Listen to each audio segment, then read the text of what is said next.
It's good to see you all. Yes, I see there is some very severe thunderstorms in the tri-state area right now. It looks very interesting. Definitely some activity out there. Hold on. Let me show you the radar. So there's definitely some severe supercells out in this region, really large thunderstorms. So people are under a tornado watch out there. No, sound's not off. It did for like 1 second. It did for 1 second. Guys, how are you? Good to see you. Hey, I'm here, I promise. I promise I'm here. I'm not part of the Matrix. I'm not.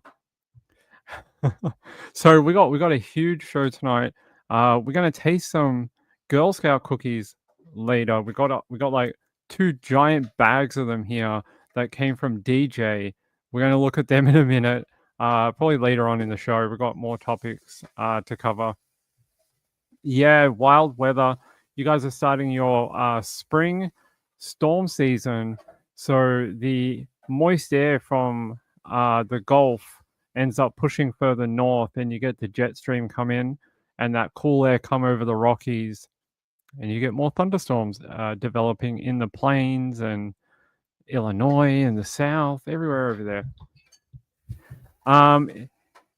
Is there an alarm clock? There was one. It went off. It was for Mrs. Ping. It was for. Hey Jeff, how are you? Hey, good to see you, buddy. How are you? Feel free to use the audio enhancements to the Idaho 911 call I posted. I will. Thank you. That is very kind of you. Good to see you all. Yes, let's see who's here. Danny's here. Shasta, Wendy R. Gayla's here. April's the one with the bad weather. Good to have you. Diane Marie. I don't know if she's talking to me or if she's wondering where our friend Peekaboo Cockatiel is. Maybe both. Hey Texas, how are you? Good to see you. Yeah, hope Mrs. Ping is feeling well today. Are you feeling well today? She says she's okay. She's making a tea right now. April B said there are tornado warnings all over the place. Storm starting soon in my area. Super windy in Illinois. Let me have a quick look. This is for this must be the tornado. It says severe thunderstorm warning. I don't see a red box anywhere. That's normally for tornado. This might be a GIF. Let's have a look. Is it a GIF? 11:28 Central Time. This was this was 11. Yeah, this was about an hour ago. Maybe 2 hours ago. Something like that. Let me tri-state.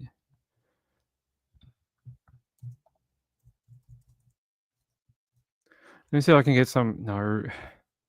Yeah, let's have a look here. Come on. That is not what we want. Hold on. I'm trying to find a good radar. National Weather Service? Let's have no. Yes, we could do that. Oh yeah, there's like a here, if I show you here, there are warnings everywhere. So you've got this like giant band here that this looks like a low pressure system here. And these are what we call like a tail end Charlie, sort of. It's a very long one. So you have this spinning low that's moving here. And this is this giant, like maybe a cold front. I can't see properly.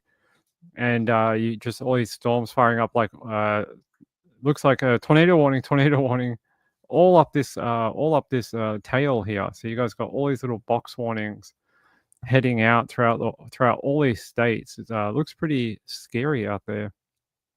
Looks like you guys are having some pretty bonkers weather. So you're in southern Illinois.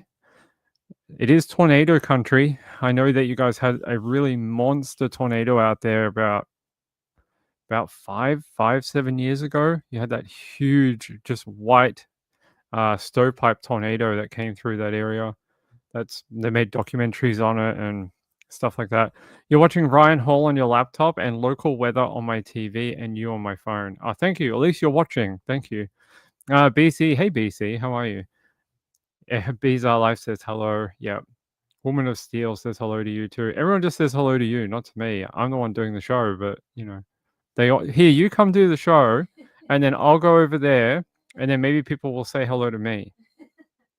We just trade places for a little bit. Why not? You're gonna come later, aren't you? You're gonna try some of the cookies. All right, all right. She's gonna come later and show you some of the Girl Scout cookies. Okay, all right. So we'll keep an eye on this. Tell me if they end up issuing a new tornado warning. Let me know. I don't see one. I mean, I see one, but I don't see anything new. Tornado watch. Particular PDS. Anytime they issue a PDS, it's never good.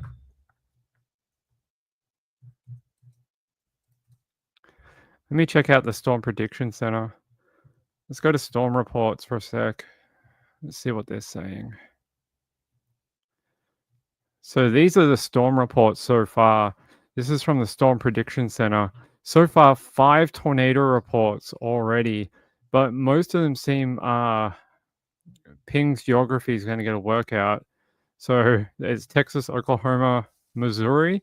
So there was one in Missouri here, and a couple up here. What state is this? Ping doesn't know, but there's like 3 or 4 in this line, and you can see where these lines are most active. You get like what this training. So you get these lines that come through, and this one looks particularly active. Where you see that straight line means it's been active for many hours as it went through.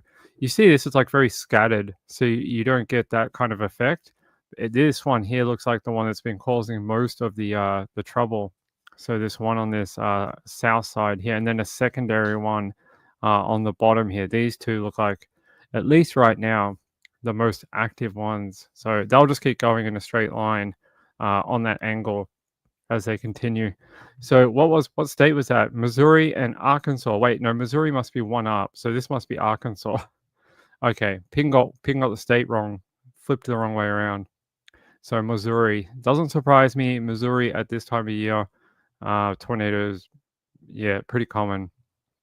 What does it say here? They had trees and power lines down. Suggested it's probably not that severe.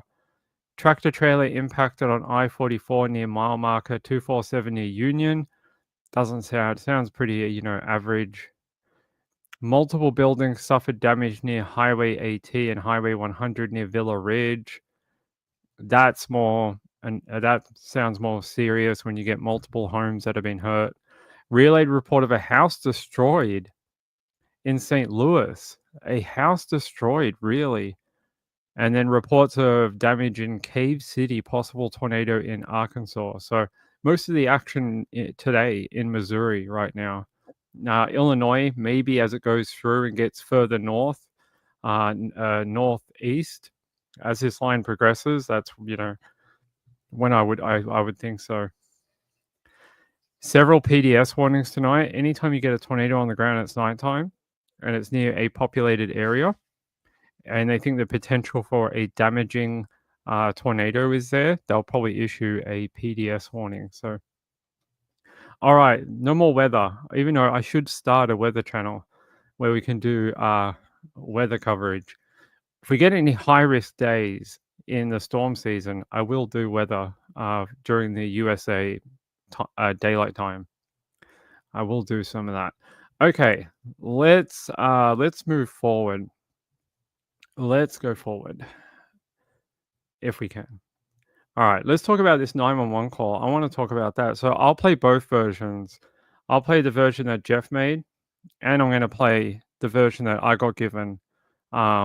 This is actually the file. Like, this is not a ripped copy or anything. This is, I think, the actual redacted file. So let me go here. I'm sure you guys have heard it before. It's not very long. Let's play it, and then we'll talk about it. Tell me what you hear. If you've had comments today, if you listen to it on other channels, and you've already heard it a couple of times, tell me what you hear when you listen to it. 11:55 a.m. 42 seconds, November 13, 2022. 911 location of your emergency. Hi, something is happening. Something happened in our house. We don't know what. What is the address of the emergency? 1122.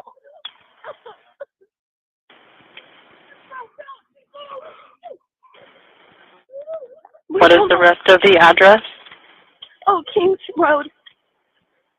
Okay. And is that a house or an apartment? It's a house. Can you repeat the address to make sure that I have it right? I'll talk to you guys. We live at the White, so we're next to them.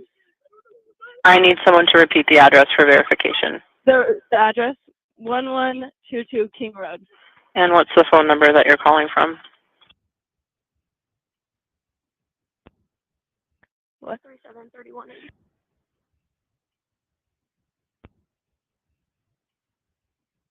And tell me exactly what's going on.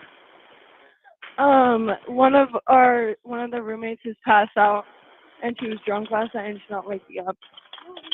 Okay. Oh, and they saw some man in their house last night. Yeah.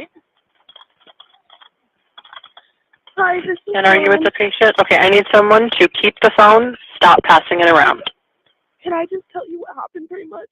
What is going on currently? Is someone passed out right now? I don't really know, but pretty much at 4 a.m. Okay, I need to know what's going on right now if someone is passed out. Can you find that out? Yeah, I'll come. Come on, Bethany, we gotta go check. But we have to.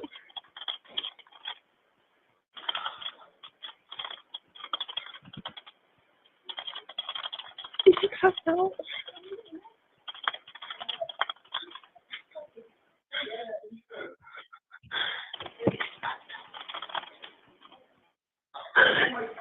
She's passed out. What's wrong? She's not waking up. Okay, one moment. I'm getting help started that way. Okay, thank you. The one thing I've noticed when we've been listening to 911 calls, including Shannon's 911 call, is some of these 911 operators can be really jerky. They can be a little, they just want the information, they want to do their job, and people standing in the way of them doing that job seems to be very frustrating for them. And I get it.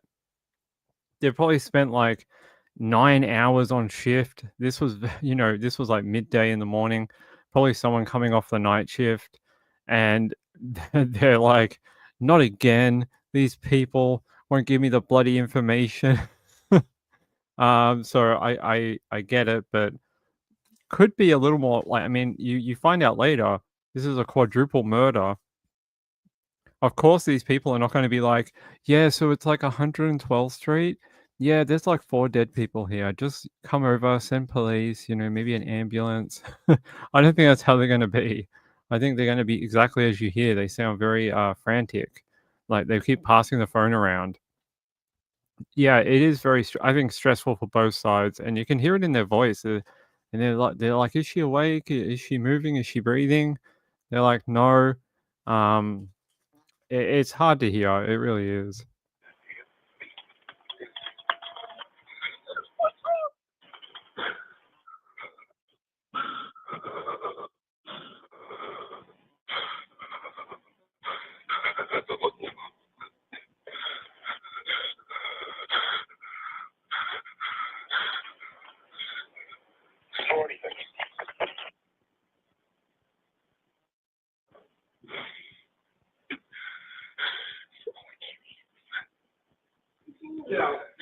Okay.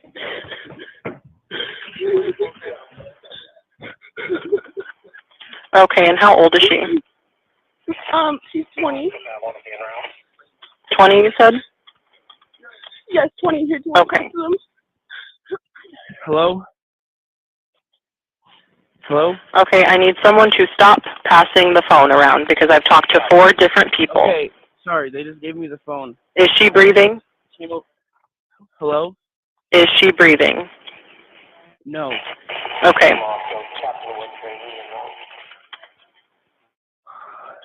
Bethany, Dylan, I need you to talk to them, okay? I can't talk to them. I need you to talk to them. Okay.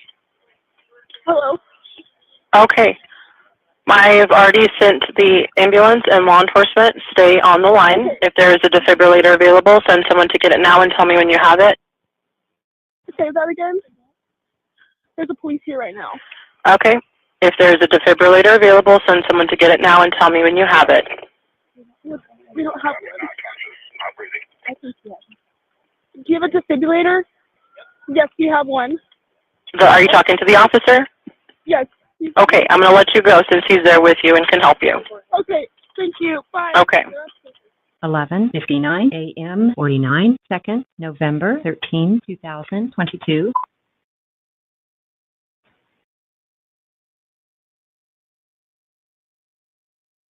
There you go. Very hard to listen to, I think. Anytime you hear someone that, one, doesn't know what's going on really, is obviously very distressed at whatever they can see. And, I get the confusion. They're like, I don't want to talk to someone. I want to find out what's going on here. You take the phone. I'm going to help over here. And then this person's like, no, I want to help over here. You take the phone. And they sort of do. This is a very shortened phone. What we're listening to has been redacted. So I don't know how long the original one was, but you can hear it jump, and it jumps in places. One for the address, one for personal details, some other things that they're obviously redacted. But it's a hard listen, I think.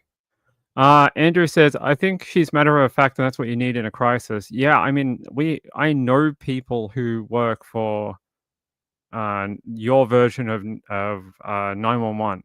So we call it 000 here. Like one of my friends works for 000, and she's very much like that. She's like that even in real life. So she's very matter of fact and fun lady.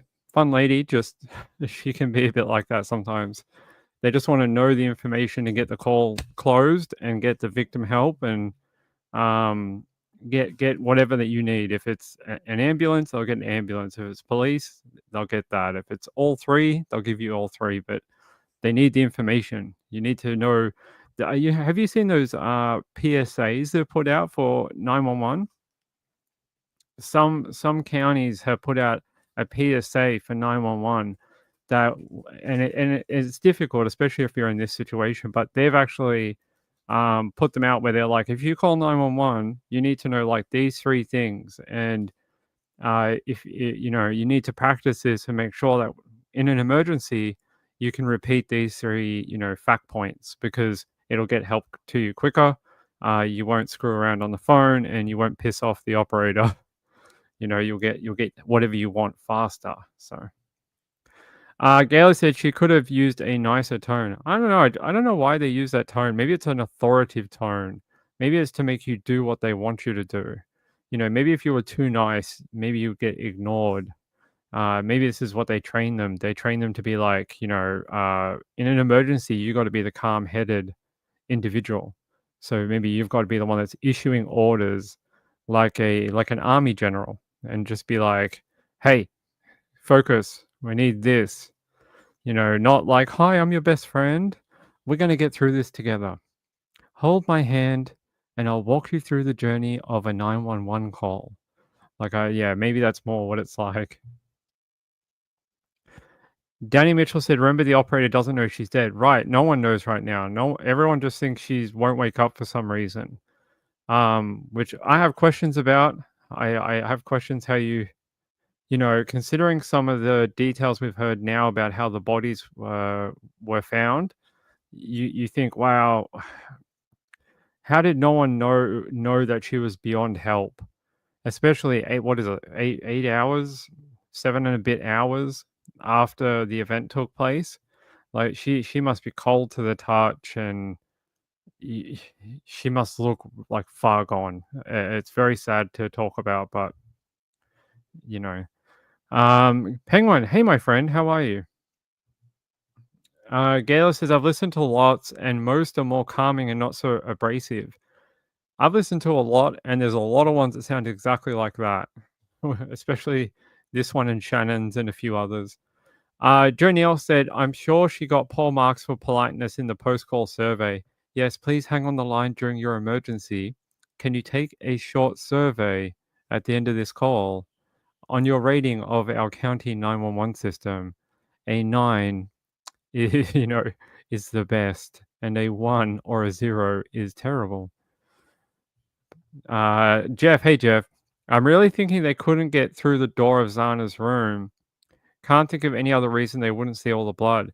Yeah, that's what I was thinking too. But then how did they know that she wasn't awake? Like they said, is she breathing? And they said no. Like how would you know she wasn't breathing unless you could get in there? So I don't know. I don't know if it's like, you know how sometimes in an emergency people just say things like they may not be the truth, but they just say because they're stressed or whatever. So I don't know if that's correct or. Joseph Scott Morgan said blood was seeping out of the house. So what he's talking about is this. Here, let me see if I can find it.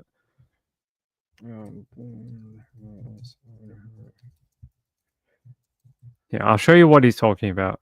I was looking at it earlier today, actually. It's this photo here. I wonder if I can grab it.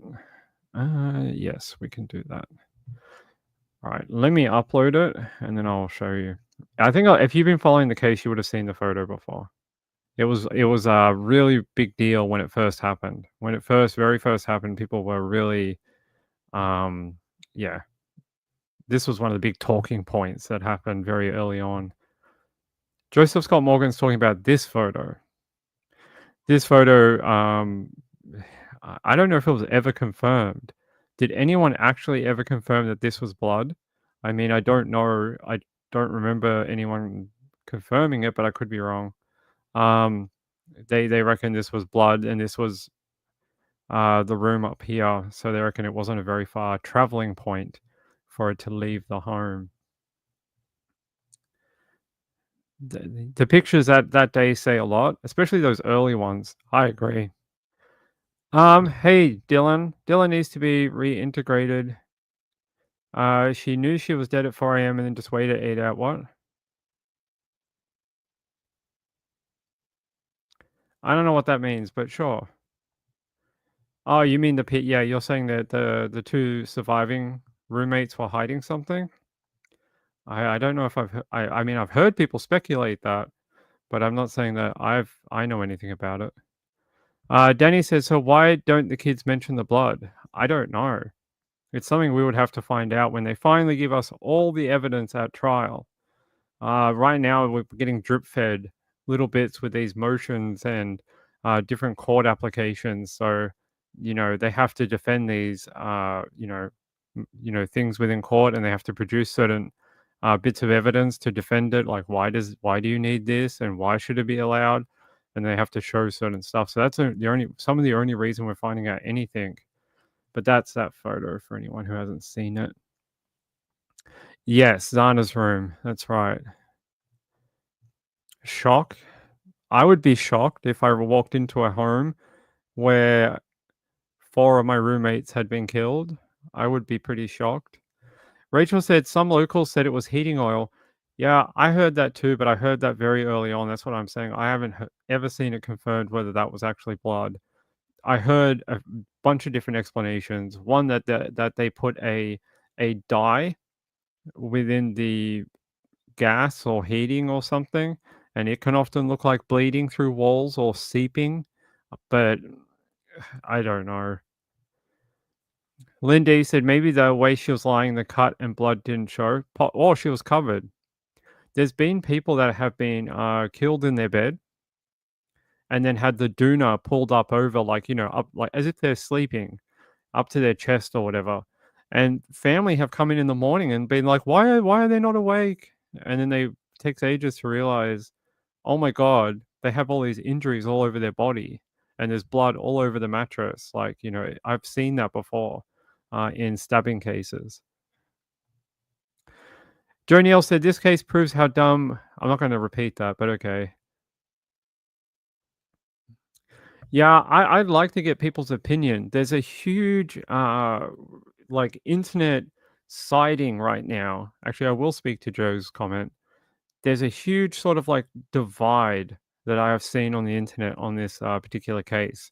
There's a really big proponent of people who think he has been framed for a crime that he did not commit and that they don't have the evidence to convict him.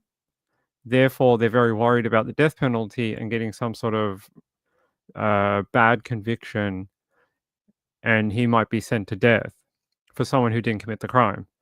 Then there's a whole other proponent of people who think that there's no way there's anyone else who did this. So I'm very interested to hear your point of view. And we've already Joe says he believes he clearly committed them. I think we had this person here, hello, say that they believe something different was occurring. I have heard the roommate theory. I don't know anything to tell you about it. I don't know anything about it. Can't give you anything like inside information that they spoke to me and told me all their secret plans. No, I don't have that. But I can tell you I've seen people talk about it. It's difficult because you would think something like that would be the most obvious route to look at first, and I get why people think that way, because when you do these type of investigations, you often start from who was closest to the crime scene and who is in the person's world. So you look at the people who they live with and friends and family, people they go to work with. So I get why people are suspicious like that. Hey Joe, how are you? Getting my denied button, no button. Danny says he did it. He did it. Gayla says I'm the second option. We're a very free opinion channel. I'm not going to bash anyone for their opinion. We like to have people on one side of the argument and the other side. We let people speak freely. That's the good idea about, the internet. Anyone who tries to gate their channel and be like, oh, only the host's opinion is the correct one. And if you don't agree, then I'm going to ban you from the chat room. Like, that's not how we do things in life. We have to listen to both sides of the debate. So, Dylan says exactly. And whose blood DNA is on the handrail in the house? So that's one of the DNA evidence that they reckon there's a alternate unknown male contributor to a DNA found on a handrail. So we don't know. And there's another one inside of a glove, which is very interesting. Who is that? I have no idea. Danny says, Dog. Should we call in Dog the Bounty Hunter? Kohberger was not given an interview to defend himself. Enough said. JDR said the roommates were in shock. I could see how you could be. You could run a poll. I don't think I can. Can you do it, Gayla, from a moderator account? I can't from where I am here in the streaming application. Maybe I can get into the YouTube. One or two innocent or one or two innocent or guilty. So if you think he's innocent, type 1. And if you think he's guilty, type 2. And we'll see what the consensus is. Hey, Peekaboo Cockatiel, how are you? Joe Neal says, if I'm on the hook for a quadruple murder, guess how quick I'd be demanding a press conference? Pretty quick, I reckon. Pretty quick. NBC, Dateline, any of those. A lot of guilty people here. A lot of guilty people. I think we have a few people for the innocent party, though. I think we have a few. Wendy says, if he did not do it, you'd think he'd be screaming his head off that he was innocent. I think if you listen to the people on the innocent side, they are saying that he's using his legal process and rights to proclaim his innocence. That's what they're saying. I'm not saying it's true. I'm just saying that's what I've read, is that they're saying that's how he's showing he's innocent by challenging the evidence before we go to trial to hope to get it thrown out of court. And that's what we've seen. We've seen some motions from to get it thrown out and stuff like that. So, yeah, with a megaphone, maybe. No, yeah. So he is in jail, and he's never had bail either. He's never been given. I don't think so. Anyway, never been given a bail opportunity, right? I don't think so. I think he was formally denied bail. Joe Neal says, put a 1 in the chat if you can be convinced of anything because you hate authority. I think the consensus was mostly 2, but Lindy says 13. I don't know what that means, but sure. You can be 13, Lynn. He's in jail, yeah. I don't know. My personal opinion is if we end up getting to trial, we hope the legal system works And if he is innocent, the evidence will collapse in court, and the legal process will, take over, and he'll be released. If the evidence is there and they can prove beyond a reasonable doubt to a jury of his peers, hopefully get the result that is defined within the law of Idaho. Rachel says, I think there's a lot we don't know yet. That's what I think.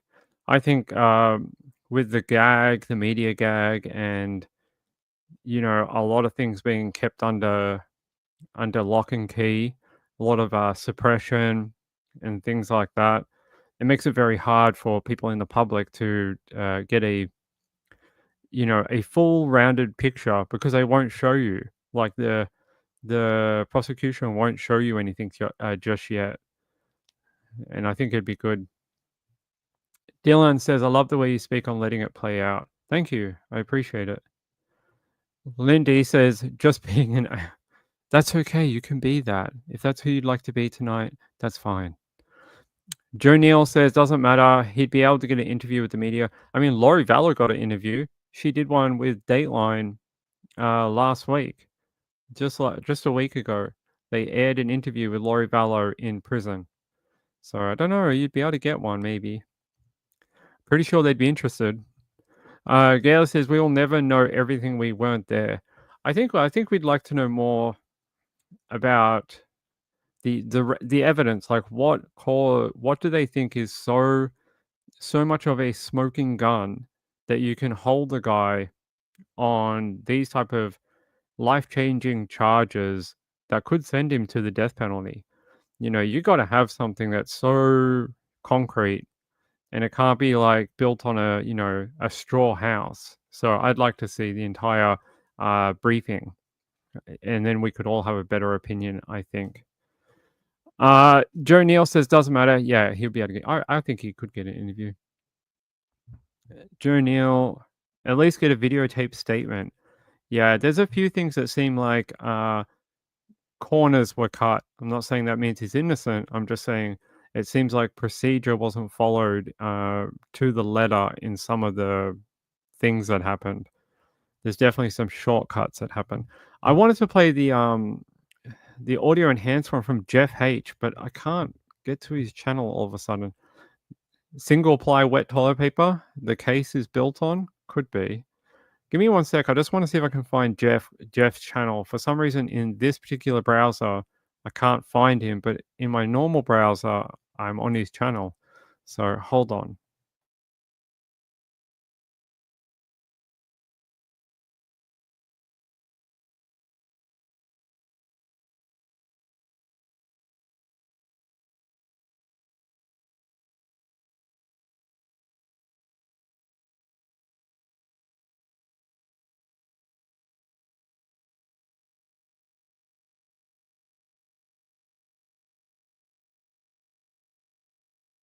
Okay, I found it.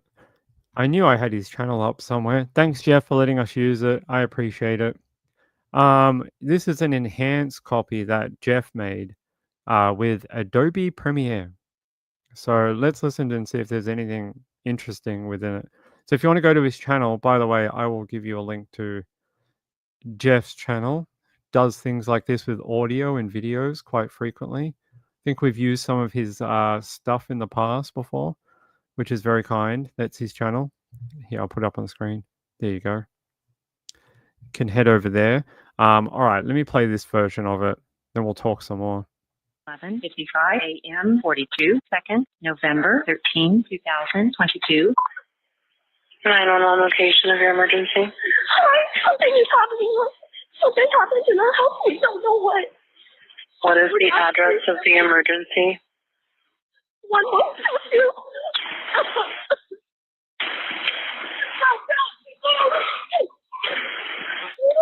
What is the rest of the address? Oh, Kings Road. Okay. And is that a house or an apartment? It's a house. Can you repeat the address to make sure that I have it right? I'll talk to you guys. We live at the light, so we're next to them. I need someone to repeat the address for verification. The address, 1122 King Road. And what's the phone number that you're calling from? What? 3731.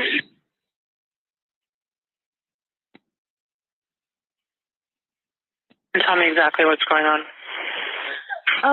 One of the roommates has passed out, and she was drunk last night and she's not waking up. Okay. Oh, and they saw some man in their house last night. Yeah. Hi, And are you with the patient? Okay, I need.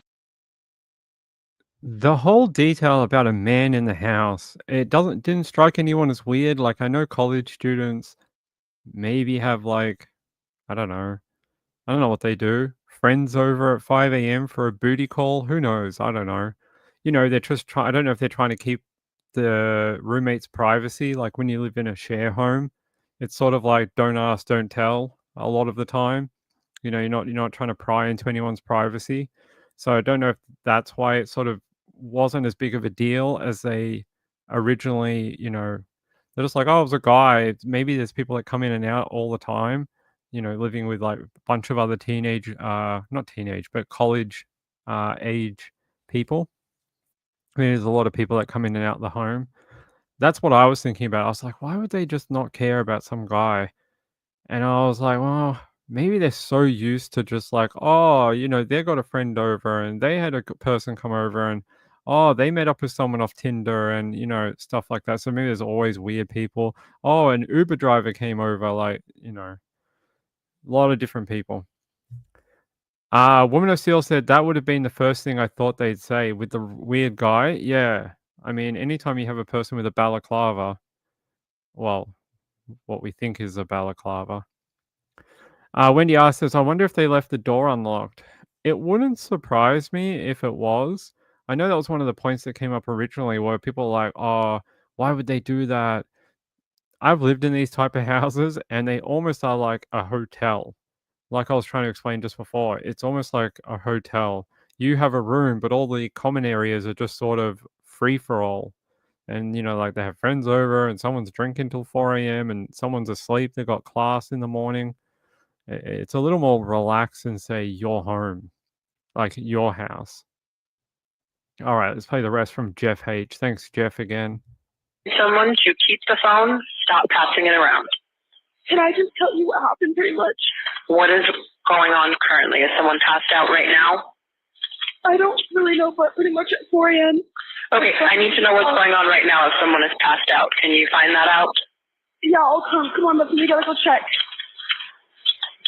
But we have to.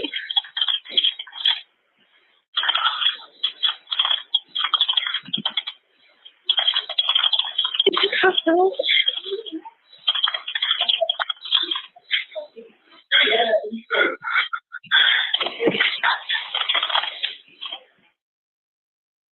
All right, I'm just going to stop it here just for 1 second. Oh, that was clever.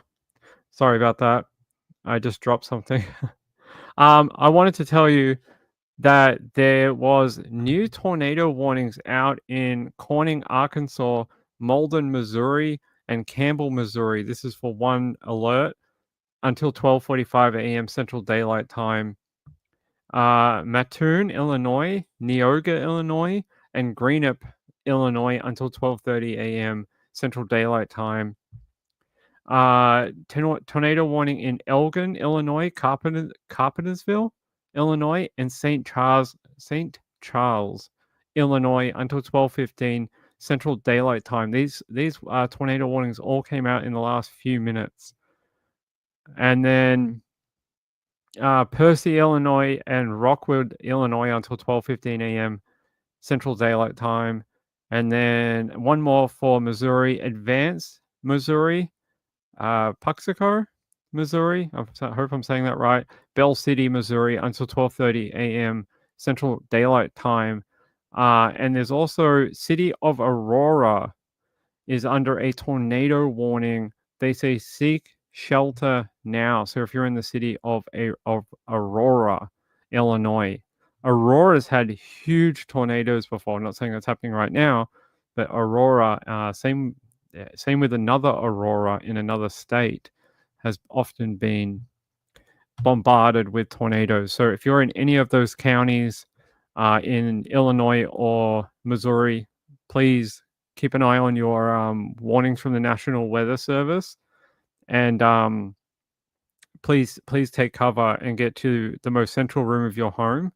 If you do not have a basement, head to like a bathroom or anywhere that has multiple walls to the outside, or anywhere that has pipes like a bathroom. That'll give you the most protection that you can. Make sure you take a blanket, something to cover your head, and wait till the warning passes and you get the all clear from the National Weather Service.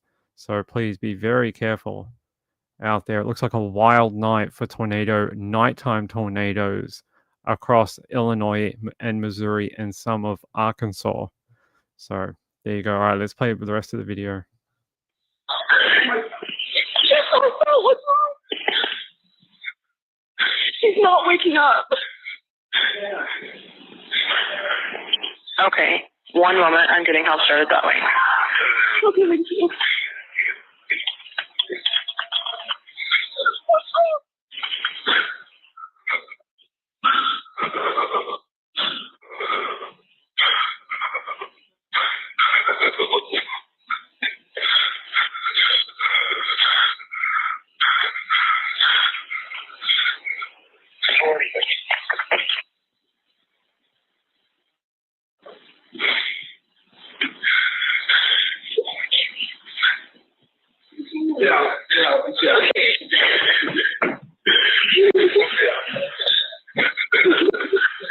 Okay, and how old is she?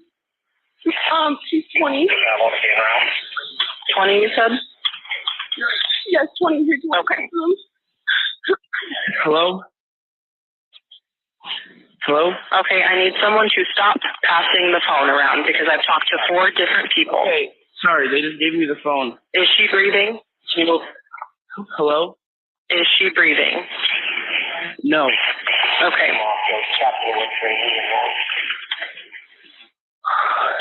Bethany, the line needs you to talk to them, okay? I can't talk to them. They need you to talk to them. Hello. Okay. I've already sent the ambulance and law enforcement. Stay on the line. If there is a defibrillator available, send someone to get it now and tell me when you have it. Say that again. There's a police here right now. Okay. If there is a defibrillator available, send someone to get it now and tell me when you have it. We don't have it. I think yes. Do you have a defibrillator? Yes, we have one. So are you talking to the officer? Yes. Okay, I'm going to let you go since he's there with you and can help you. Okay. There you go. There's the enhanced version from Jeff H. You can definitely hear more of the people talking in the background. I didn't personally. I'm doing other things for the show, but if you picked up anything, let me know. Anything interesting, but you can definitely hear the distress. That person, I'm not sure who that was, the male on the phone. Someone has to take control in these situations. I know everyone's a little freaked out, everyone's a little shocked or whatever, but it's a little frustrating. You can hear the operator saying like, "Stop passing the phone around." And I get it. Someone's got to take control. Stay on the line until you finish with the 911 call, and then you can go back to being freaked out, I guess. But it's hard to say. It's Monday morning quarterbacking. It really is. It's Monday morning quarterbacking. You know, hindsight is always 2020. So it's very easy for me to say that. But you know, did you see the video of the guy with a koala? Well, there's a lot of videos with people with koalas. I live in Australia where the koalas tend to live. So I don't know, which one are you talking about? Because I'm guessing there's probably about 20,000 a day. Are you talking about the one with the wombat, where the girl picked up the wombat and was like, "Oh my God, look, a baby wombat." Yeah, she left Australia. She got the hell out of here when everyone just went ballistic. That would be like an Australian going to America and capturing a bald eagle baby and walking around with it going, "Oh my God, look, I've got a bald eagle baby. Look how cute it is. Look, look, look, it's an American icon. Look at it." Like, Americans would just be like, "We're going to shoot you. You got to get to a plane and get out of here because if we see you, we're going to shoot you on sight. We're going to kill you." It's same thing. You pick up one of our national icons, and Australia is going to go ballistic. You shouldn't touch a baby animal ever. There have been baby animals where humans have touched them, and the mum won't take them back because they smell like human. So they get abandoned and they die. So you being very selfish by touching them is not a good idea. Don't ever touch baby animals. It's a bad idea. Jeff H said, I cranked up every moment in between all the dispatcher comments. I think there's some things you can hear this way that you miss in others I've heard. Yeah, you could definitely hear them in the background talking about, oh, she looks like. I didn't catch all of it because I was trying to set up the next thing, but I heard it and I couldn't hear it on the other copy that I have from the filing. So I have the copy, the redacted from court. This one, yeah, you can definitely hear more of that background, not the people on the phone, but the people checking the room or whatever. It's very interesting. She kidnapped the baby wombat a little bit. Snapcracker Pop said they stopped the sirens. I'm glad they stopped for you. Prayers for everyone in the path of these storms. They are huge. You're welcome, Jeff H. Thanks for letting us borrow it. I appreciate it. Woman of Steel says Ping is 100% correct about baby animals. Yeah, there's animals that have just been abandoned and then they die because they can't survive without their mum. It's a bad idea.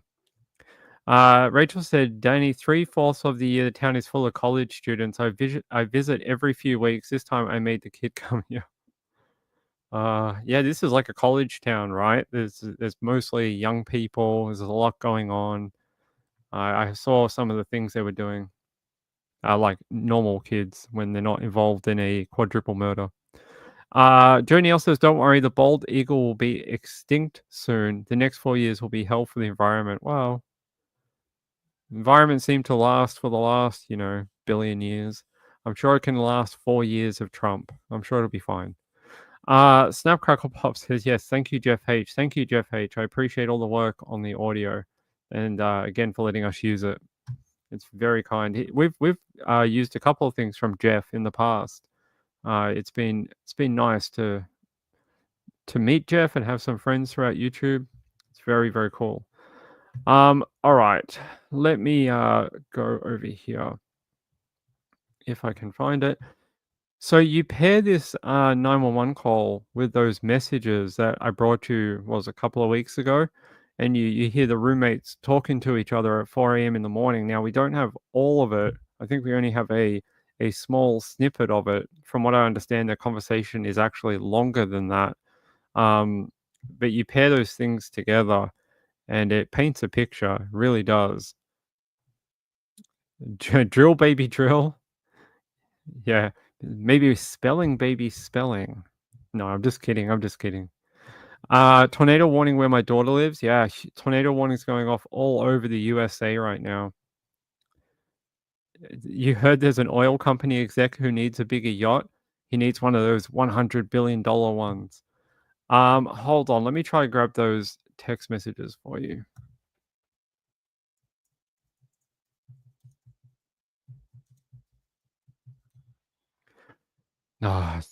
Bloody Google and their AI telling me wrong things.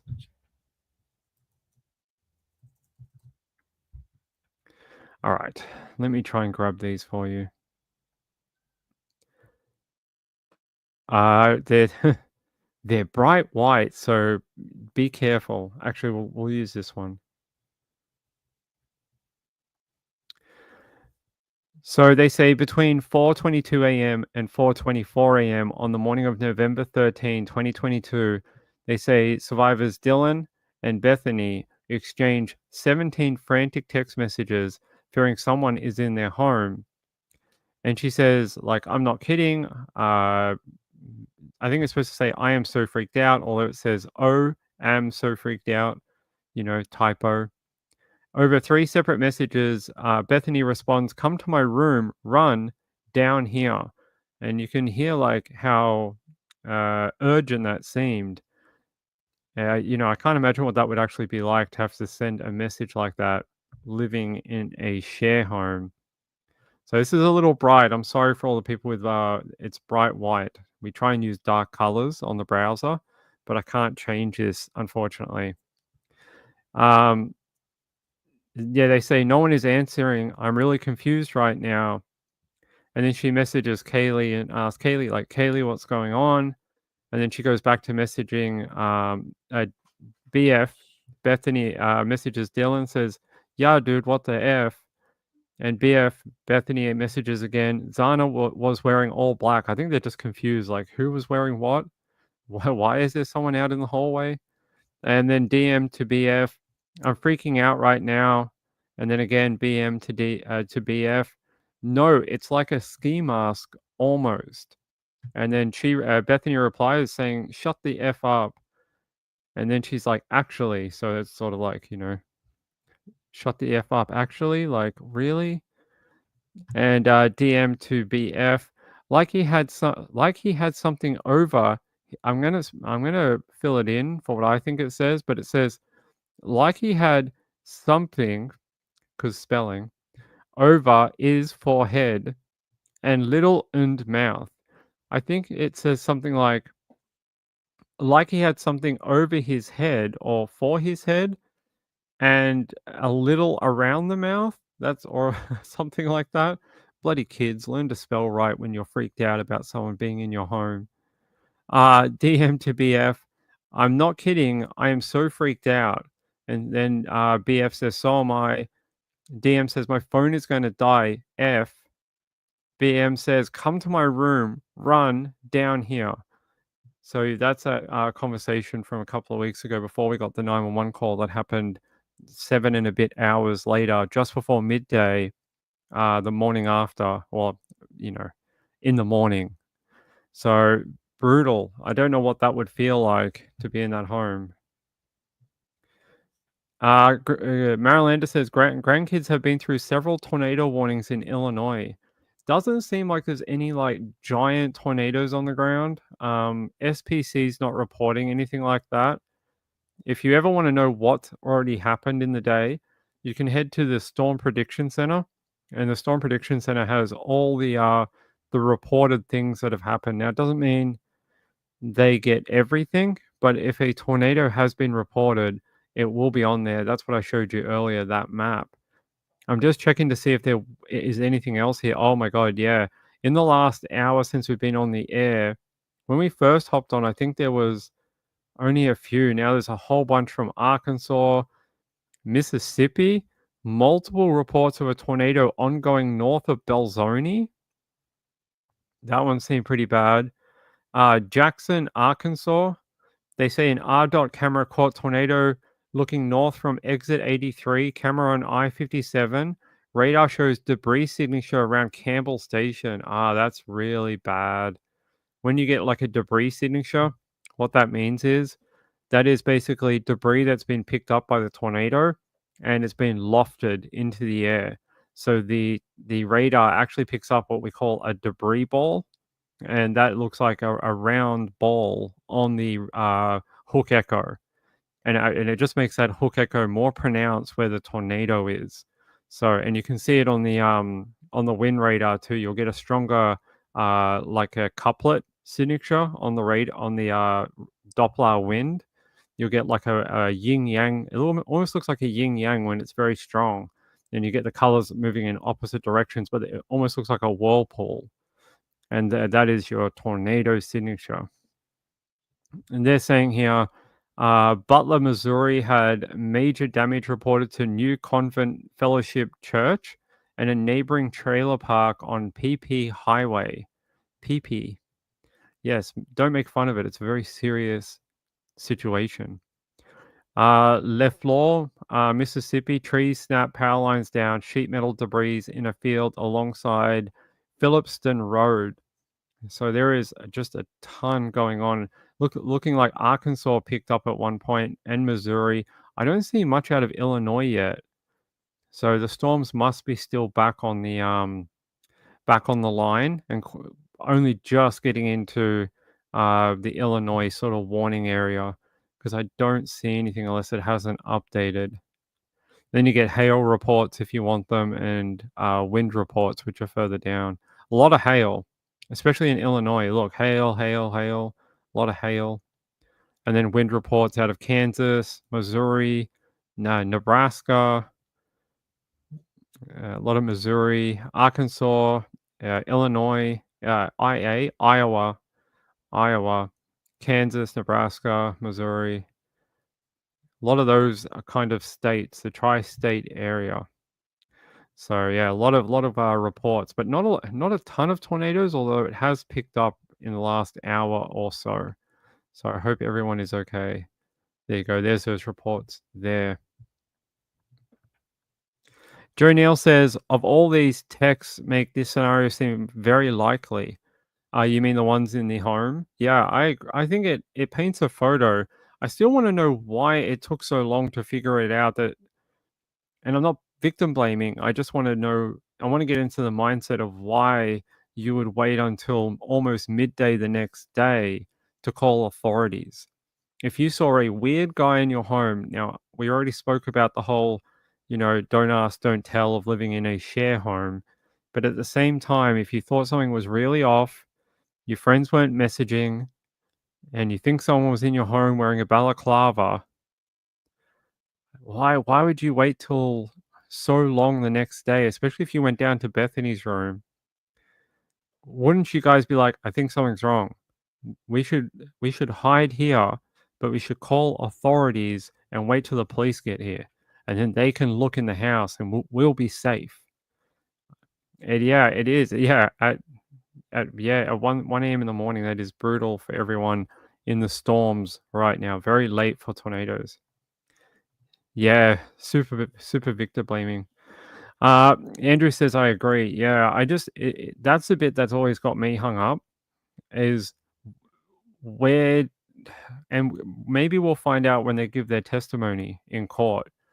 We'll find out what that headspace is about, because I don't fully get it, although I could understand if you've been drinking all night and you ran to Bethany's room, and then you just collapsed. You're just so drunk. And then you woke up and went, whoa, did that really happen last night? Was there a dude in our house? Like, what the F? I could sort of get that, but it is a long time. Gayla says they fell asleep after hiding together. I still don't know why they didn't call straight away. I think it's like the biggest question of this particular case, other than motive. The other big question is the motive of why this happened. But the other one is why it took so long to call authorities. Rachel said, my only thought is that they were drunk and didn't believe what was happening. I think there's an interview with one of them. Hold on, let me have a look here. Is it Dylan? There's an interview with Dylan about the statement she gave to police. And she says she wasn't even sure if what she was looking at was real, whether she had woken up out of being drunk or like whatever they were doing the night before. And I think she said she was unsure whether what she saw was real or a dream. And I think that's pretty telling. Hey, Jeff. Jeff said, I just heard a new interview with Steve Gonclaves, and he mentioned Hunter mentioning a prank. At the time, could Dylan and Bethany assume they were being pranked?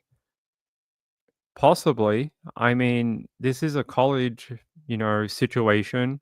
There's probably people that do that stuff. What time? It was in November, right? That's not rush week, is it? Rush week is earlier, like much earlier on. That's like October.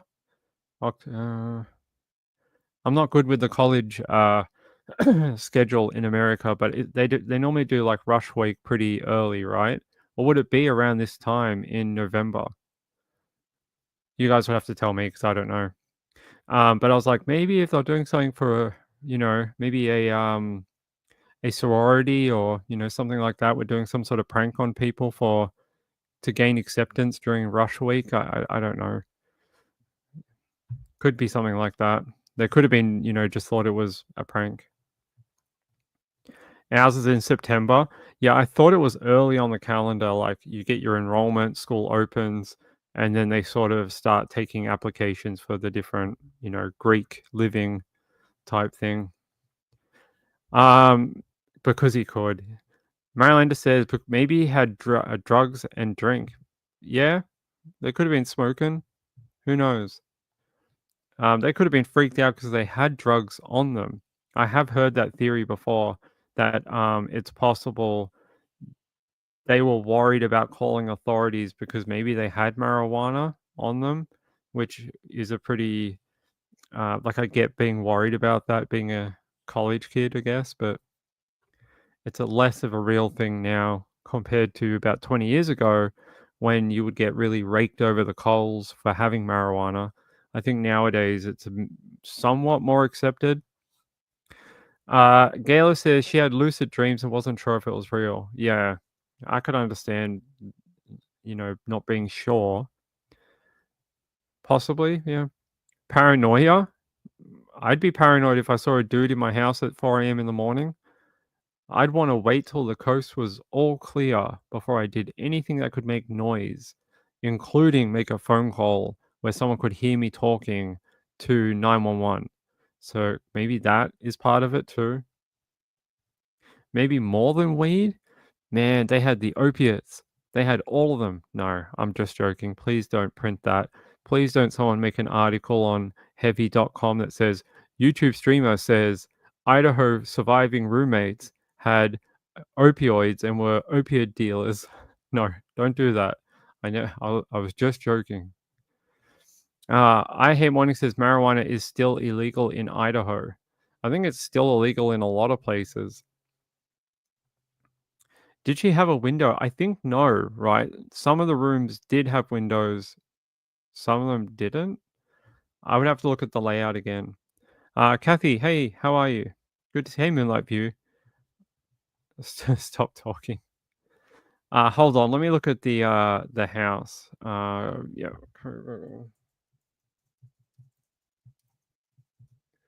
I can't remember. I know some of them being multi-leveled. Yeah, there's a diagram here, one of the early diagrams, but I don't know what is what. Some of them do. There's a room here that has windows to the outside. This one does as well. This one, I think most of them do. That one, this one as well. Looks like most of them do have some sort of window. This is the balcony right here. This must be that hallway. So yeah, there are, looks like mostly windows on all of them. Although this is a very early sketch, so it could be somewhat incorrect. So there you go. Looks like it from the design. Joe Neal says, Aussies boycotting the US. For what? For what reason? I don't understand why we'd be boycotting the USA. Just because you're American? Like, are we being racist, or are we being nationalist? Like, we're like, hey, we don't want to defend Americans anymore, and they're not our friends, so we're not going to buy any more Pop-Tarts. No more Pop-Tarts will cross the border from America to Australia. Never again. Oh, you mean the tariffs? No, you guys are absolutely going to get smashed because we fund half your country. Like, we fund half of your industries with, exports from Australia, including critical minerals that you guys need. So that tariff is not going to last very long at all. That tariff is going to go away very, very quickly because there are things in Australia that you guys critically need that are on a critical list that are fundamental for your country, and you can't get them anywhere else. So I would find that very, very funny. I think it's not going to last very long. I think Trump probably wanted to, be like, we're not giving anyone any room, and then secretly, like 2 months later, he's going to be like, but Australia can have no tariffs because they need us, unfortunately. We run half of this Pacific, Indian Ocean and Pacific Ocean monitoring through Northern Territory. Like, there's so many things that would really get messed up if Australia got unhappy and decided to pull the plug. You guys wouldn't be able to hear into Asia, India, some of the Middle Eastern countries. because they all come from Northern Territory. There's a freaking giant satellite base up there. If you guys never seen it, I can show you a photo. Yeah.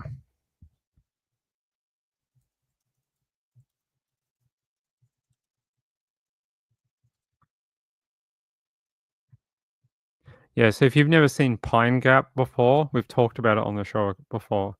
Pine Gap is like one of the largest military installations in Australia for the USA. And it's basically it's a listening station into Asia and other countries, which would help with China and stuff like that. I'm just trying to find a good photo of it for you. Here's a really old photo from back when they were constructing it. But you can see all the radomes there, just like hundreds of radomes. It's massive. And everything in this base is mostly underground. The stuff you can see above it is like 5%. Everything is under the ground. It goes down multiple levels. It goes down multi-level in an underground base. So it's used out there to listen in on the world. Oh, he'll care when he gets cut off. I promise. He will care. They need that base, and if Australia just goes get fucked, get out, they will be in a lot of trouble. They won't know what to do. So I think it'll blow over very quickly. I think it's just a hardline stance to sort of get the best deal, and then they'll come to some agreement. It'll be fine. I don't think they're doing it to actually harm anyone. Just trying to do the businessman thing that he does. JDR says, well, there's tariffs that had tariffs placed on them since Trump's last regime, and they are still there. It's easier to put tariffs on and then take them off. Well, it's going to cost them a lot more to get food to their sailors then, and to their military that live here. I don't know anything about that. We don't do politics here. Woman of Steel said, is that where the radio operator made contact with one of the Apollo ships? It could be. It's a huge communication base, and they're part of the Five Eyes network, and this is one of the largest in the southern hemisphere. I think it is the largest in the southern hemisphere. So, I Hate Morning says, when you have money, you can move to another country. I'd love to see it because it took them 30 years to make this thing. They'd be like, we're moving to Germany in 2068. We'll be off the ground and ready to go. What happens between now and 2068? I don't know. But until then, we're building a new one. It'd be fun. Yeah, it's a cool place. It's very secretive, run by US military, and they often take assignments here into Australia. They live nearby, not far away from the base, and they ship in every so often, and they get new recruits, and they work here, and then they leave, and they go, and there's only one road in and one road out. So this is in the Northern Territory in Australia. So this is one of the largest listening post installations, I think, anywhere outside of America. It is absolutely massive. And it's only because of a joint operation between Australia and the USA that this thing even operates. So we'll see. We'll see. Yeah, listening posts. So they listen to like radio traffic and encrypted traffic, satellite traffic, all sorts of things like that.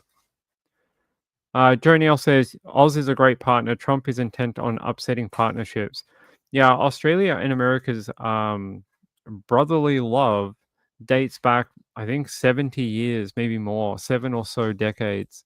And we've always been working partners for the world because we're on the southern side, you guys are on the northern side, and our countries have always had a very close relationship.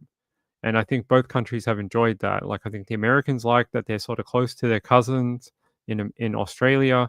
And I think our Australians here love that we're sort of close to our brothers and sisters in America. and we sort of have this sort of like distant cousin relationship between our two countries across the world. Same with us in England. Us in England is our like we treat England like our motherland. They're often involved in a lot of things we do because we're part of the Commonwealth. Same with Canada, but not to a greater degree. Canada's sort of like over there somewhere, and we're like, "Hi, it's good to see you again at the family barbecue." But then we don't work with them super close. Joe Neal says, "Not no more. America is no longer a democracy." Well, we'll see. We'll see.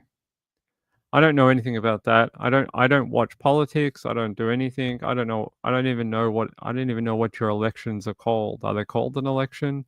Do you have a prime minister? Do you have a president? I have no idea. How does that work? We just don't do that here. By the way, here's an outline of that floor plan for the Idaho house if you've never seen it. It's a real quirky place. It's multi-leveled. So it's like this is the main level, but it's the second floor. And then you have this first floor and then the parking over here. And then this third level up on the top. It's a real quirky design. I love it. But it doesn't exist anymore. It's been knocked down. So they tore it apart last December. Was it last December or the December before? A while ago. They actually destroyed it. It's been torn down. The only stuff they have left of it are photos, scans that they did before they knocked it down, and evidence that they took from it. A lot of people didn't want them to knock it down because what if there's an appeal? What if there's information that has to be regathered from the home? And a lot of people are angry that they knocked it down so quickly. So, yeah, it definitely looks like it used to be one and then they added more.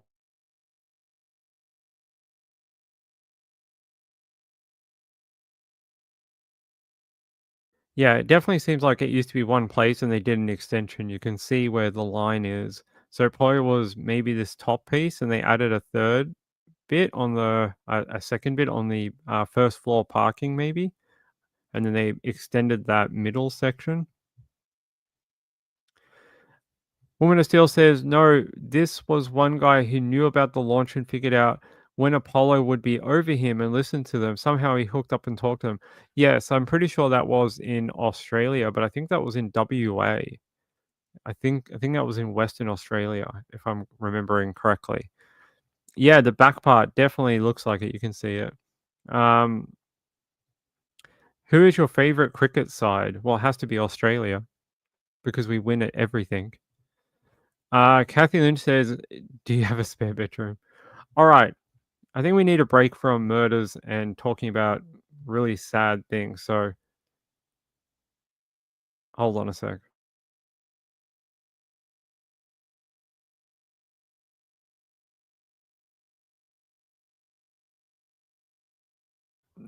All right. You're going to get cookies from me. Mrs. Ping's unfortunately not feeling well again. So give me a second. I'm going to go grab some and we're going to try some. Hold on.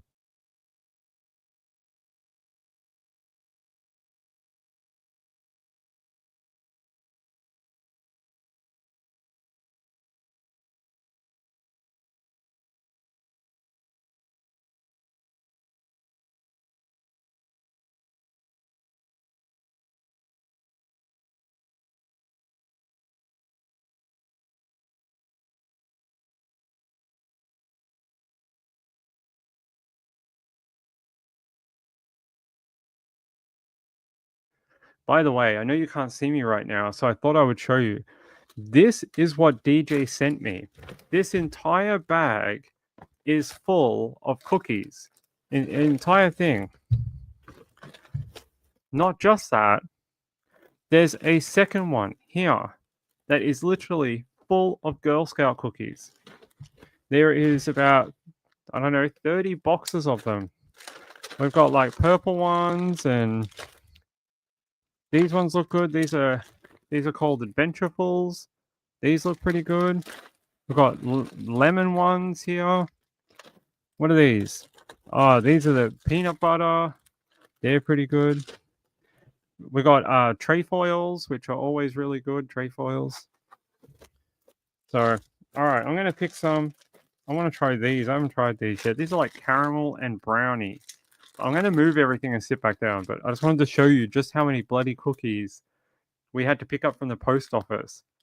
There's like the box is huge, like it was monstrous, to the point where Mrs. Ping didn't want to put it in her car, so she cut up the box and put them in the bags. All right, I want to try this one, and the lemon one's pretty good too. What else do we got? More lemon. We've got what are these? Oh, these are caramel delights. They're pretty good. You know, Mrs. Ping's quite fond of these green ones. So there's these green ones.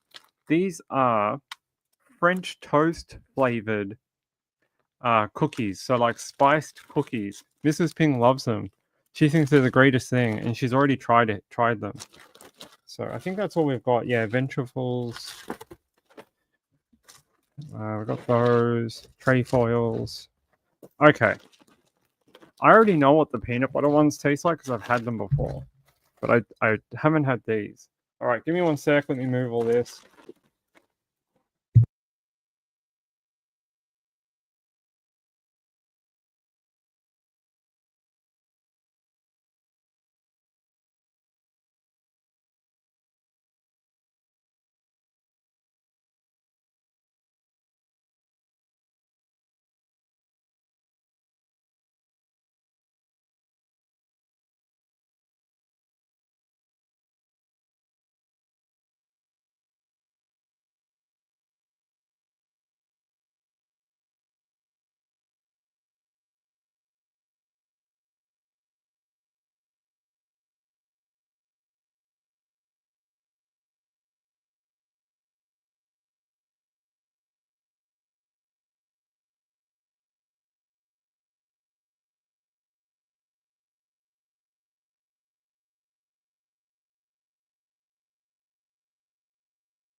Our microphone died again. There we go. It's all right. We're back. We're back. That's all right. I was saying that you got these. These are like brownies and caramel. So I'm going to be very happy with this because I like anything that's got caramel on it. And I was saying that when DJ sent the box, it was so stupidly big. Like it was like a foot wide. No, like a foot and a half wide by like a foot and a half deep by a foot and a half tall. It was just huge.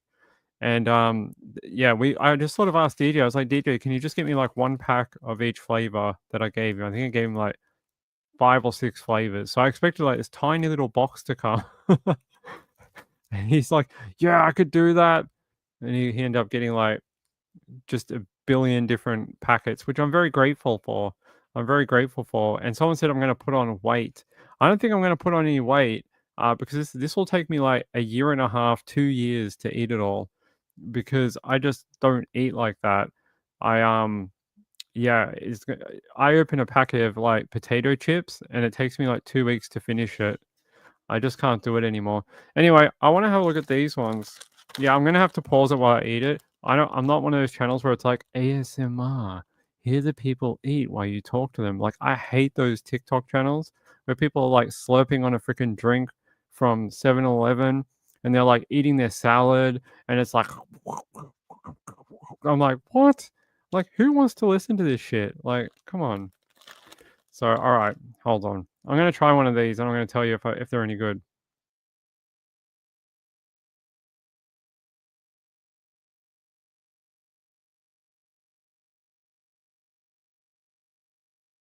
They're not what I thought they were going to be. Here it is, like one of these little tiny ones. Yeah, they're not what I thought they'd be. These are those caramel ones. Here, let me see. Oh, geez, your cookies in America, your cookies themselves, I thought they'd be a lot softer. These things are like Australian biscuits. They're like, you could use these as hockey pucks. All right. Tastes like a Tim Tam. It does. Tastes like a Tim Tam. It really does. Hmm. Tastes like a caramel Tim Tam. Hold on. I want to eat this without making you guys hear it. Hold on.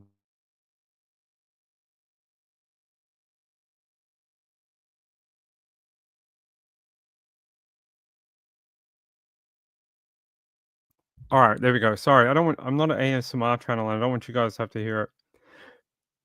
That tastes very similar to like an Oreo, like sort of like a mix between an Oreo and a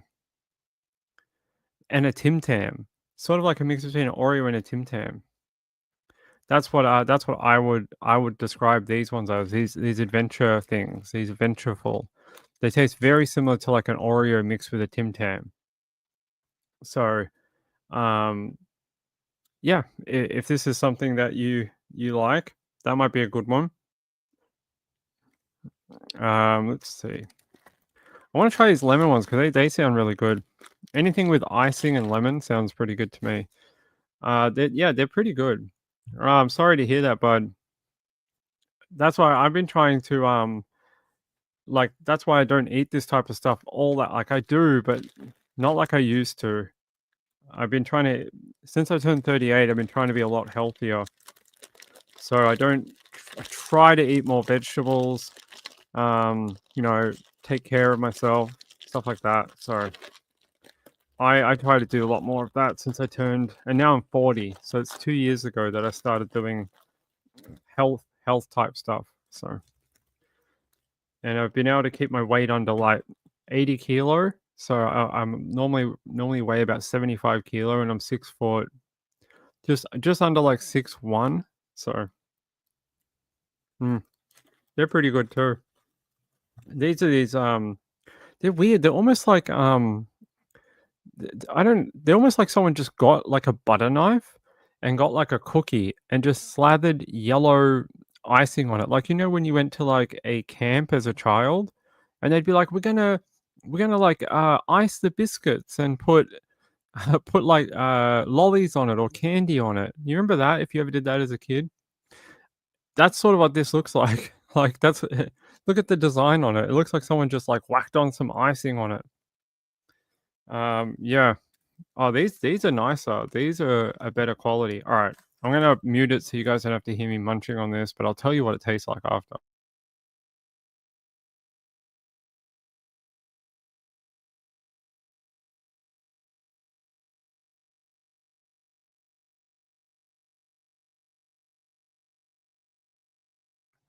They might be my favorite ones.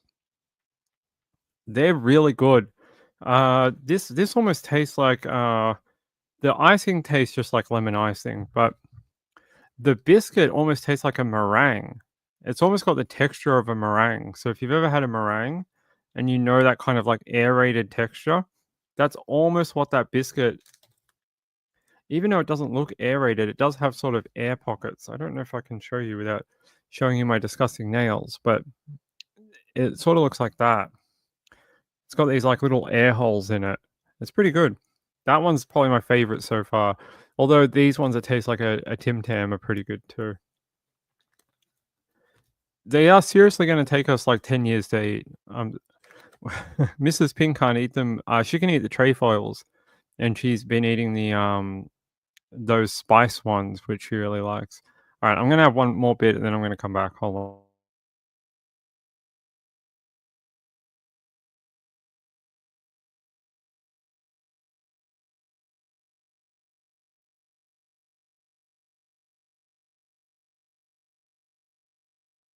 Yeah, those are definitely like one of my favorites. Those are really good. I've never had these ones before. I've never had the Adventurefuls. I have actually had these ones. These are like Samoas or samosas or whatever you call them, but they call them caramel delights in ABC Bakery. I've had these ones before about 10 years ago. They're like the ones that have coconut and all that. We got one that's French toast as well. It tastes like French toast. I actually should have tried one of those for you, but yeah, we got one that tastes like French toast flavored. Actually, let's change it here.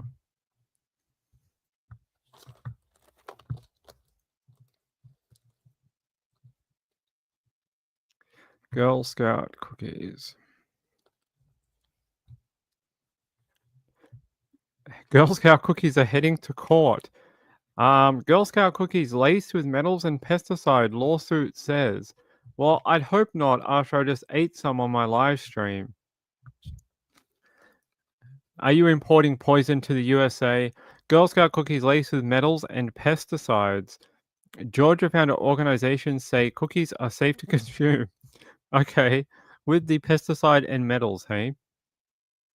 They say New York residents claim in their federal lawsuit that cookies sold by Girl Scouts contain aluminum, arsenic, cadmium, lead, mercury, as well as pesticides including I can't pronounce that.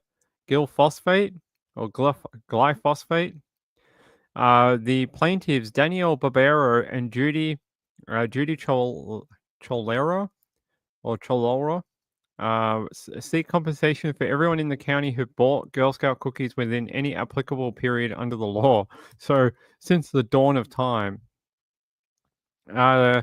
They say here the case filed Monday in New York federal court references a December 2024 report by GMO Science, a group formed in 2014 by physicians, scientists, and others to discuss the effects of genetically engineered products and pesticides.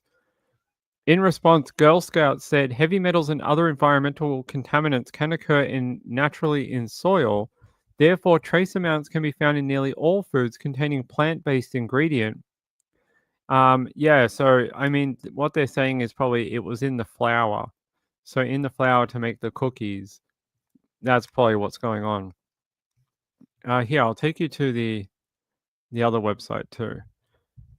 So there's the one we tried before, the Adventureful. I don't think we end up getting any smalls. Hey, Mrs. Ping, was there any small ones in the box? No, I think DJ said they were unable to find them, which was a shame because that one looked really good. I think DJ said in his particular area, they didn't have these ones. I don't know why, but they just didn't. Maybe next time. Lemon Ups, it's like a lemon shortbread. That one's the lemonade is the one I just tried. That one's very good. We have some of these too in the box. The tagalongs, peanut butter patties. These are pretty good. I've had those ones in the past. And there's that toast, French toast flavored one. Very good. Mrs. Ping loves it. She's like a cookie that tastes like French toast and cinnamon is the best thing in the world. She's wrapped with them. And then we didn't get any of the toffee tastic or the thin mints. Even though I like mint and chocolate, I didn't get any this time. But yeah, and then the caramel delights. These are one of the favorites of a lot of people who like Girl Scout cookies. And then the peanut butter do-si-dos. Pretty good, but we didn't get any this time. I have had them in the past, though. And then a caramel chocolate chip. Maybe another time we'll get the chocolate chip. But there you go. There's a few of them. Actually, we didn't try the caramel one. Hold on. I got cookies everywhere. One more, and then we will go back to true crime.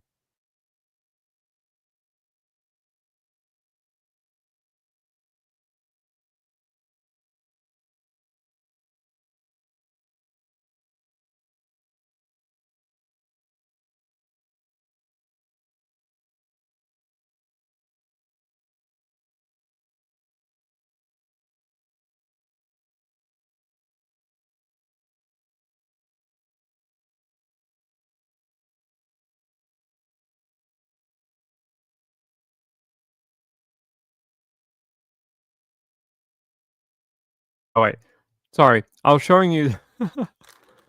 I was showing you the samosa. So this is the one. This is the other one I'm going to try. These ones are pretty good. I have had them before. They're one of my favorites, like coconut and caramel and chocolate, and pretty good.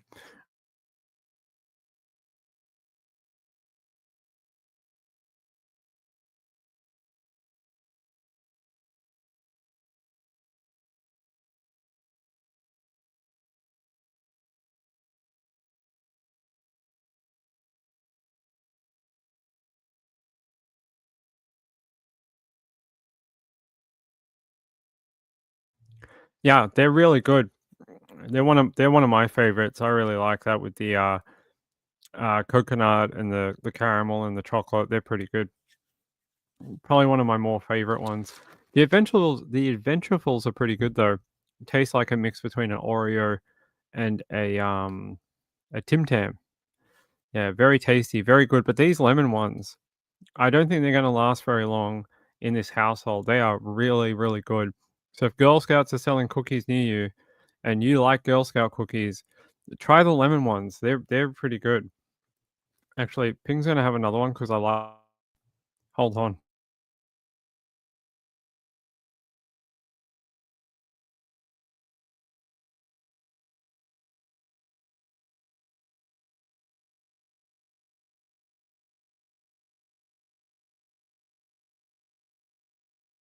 Yeah, that texture of those lemon ones is really interesting.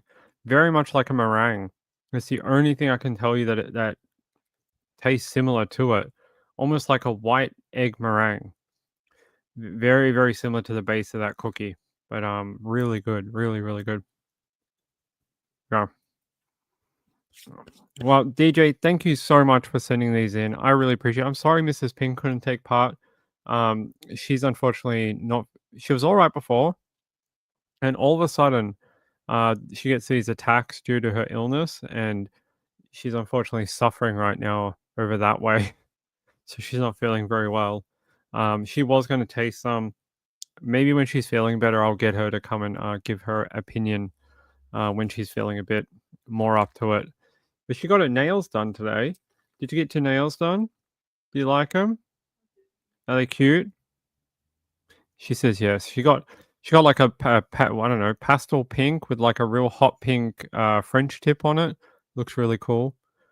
She likes it. All right, hold on. One more cookie, then we're gonna go back to it.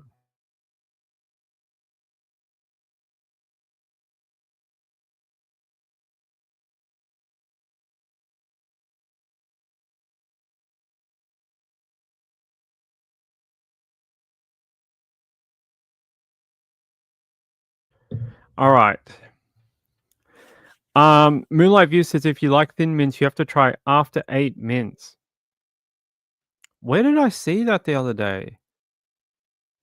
I don't know where I saw that somewhere the other day, and I don't know where. I saw after 8 mints, but I don't know where I might have seen it. I saw it somewhere. Tharvey said I was a cookie mom and then a troop leader for my daughter's troop for 20 years. They will last a week. Well, let's hope so. Let's hope so. Joe Neal says, "Did you know there's a transgender badge for Girl Scouts now?" I don't even know what that means. Does that mean that you become a what's the guy one called? Do you just become a scout? Is that what happens if you put the badge on or something? I don't know. Ping doesn't know. It just got done hailing where you're at? Oh my god. Thanks, DJ. I appreciate it, buddy. You gave me a year's, maybe more, 2 years supply. I'm never going to have to get them until 2027, and I'm going to be going to run out sometime in 2027. Pretty good, though. Yeah. Sorry. Hold on.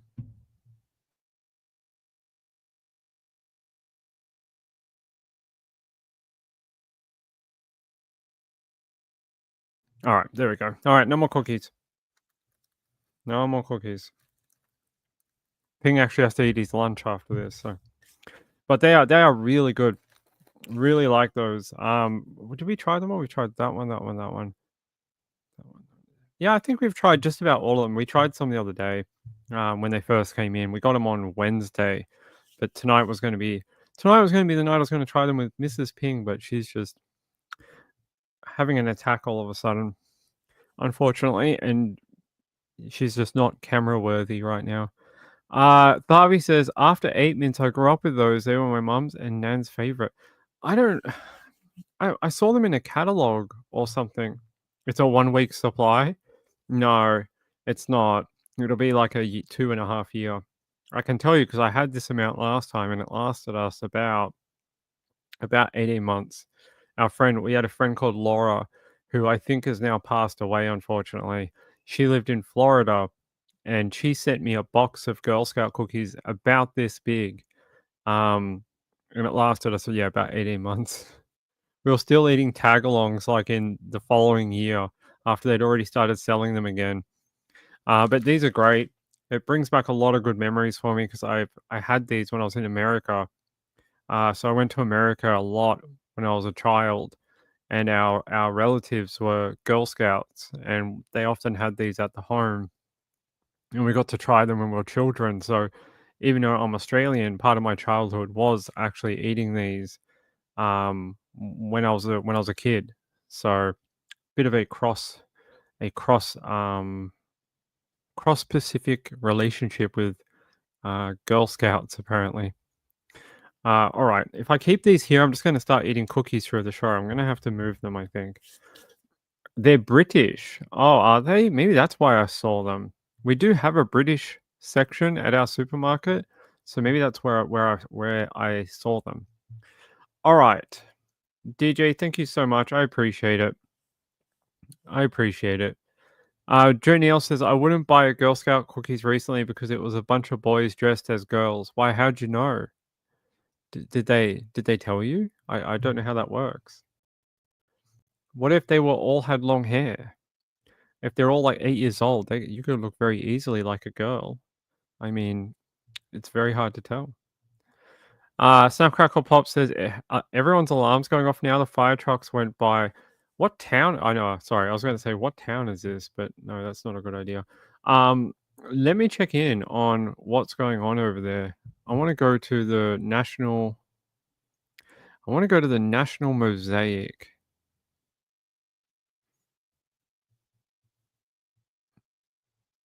Yeah. So if we go here, convective outlook. It is a high risk? Really? A high risk this early in the season? Wow. No way. It's a moderate. No, tomorrow. Tomorrow is considered a high risk. Not where you guys are. Wow. That is no way. I don't think we've had a high risk in. I think there was maybe one last year. To have one this early in the season in the South is incredible. This is what we call a hatched area. And a hatched area is, in tornado terms, like the most severe. This area, so you got a 10% chance.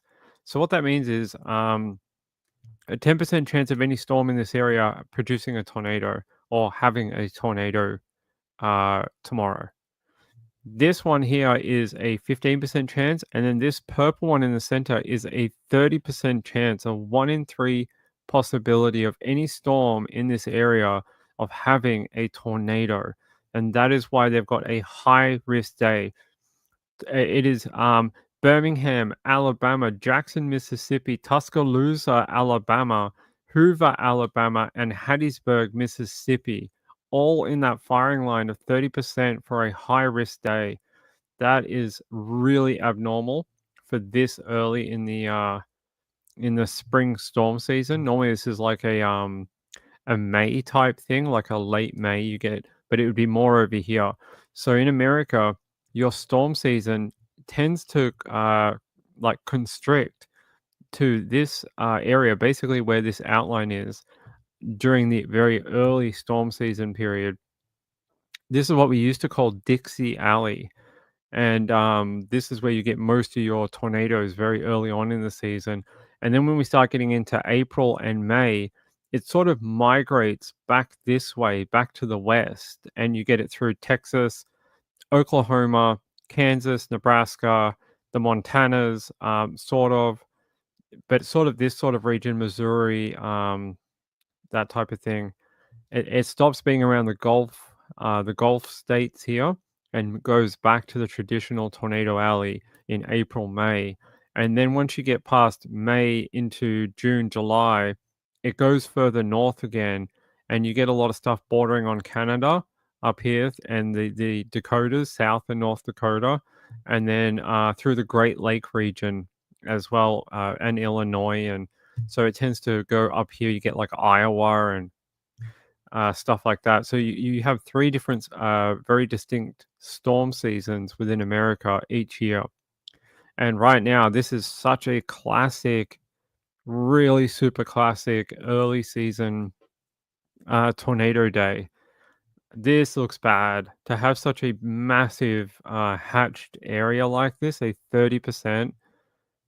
It could be a really bad day in Birmingham. Like it looks like Alabama, Mississippi, and yeah, Alabama and Mississippi.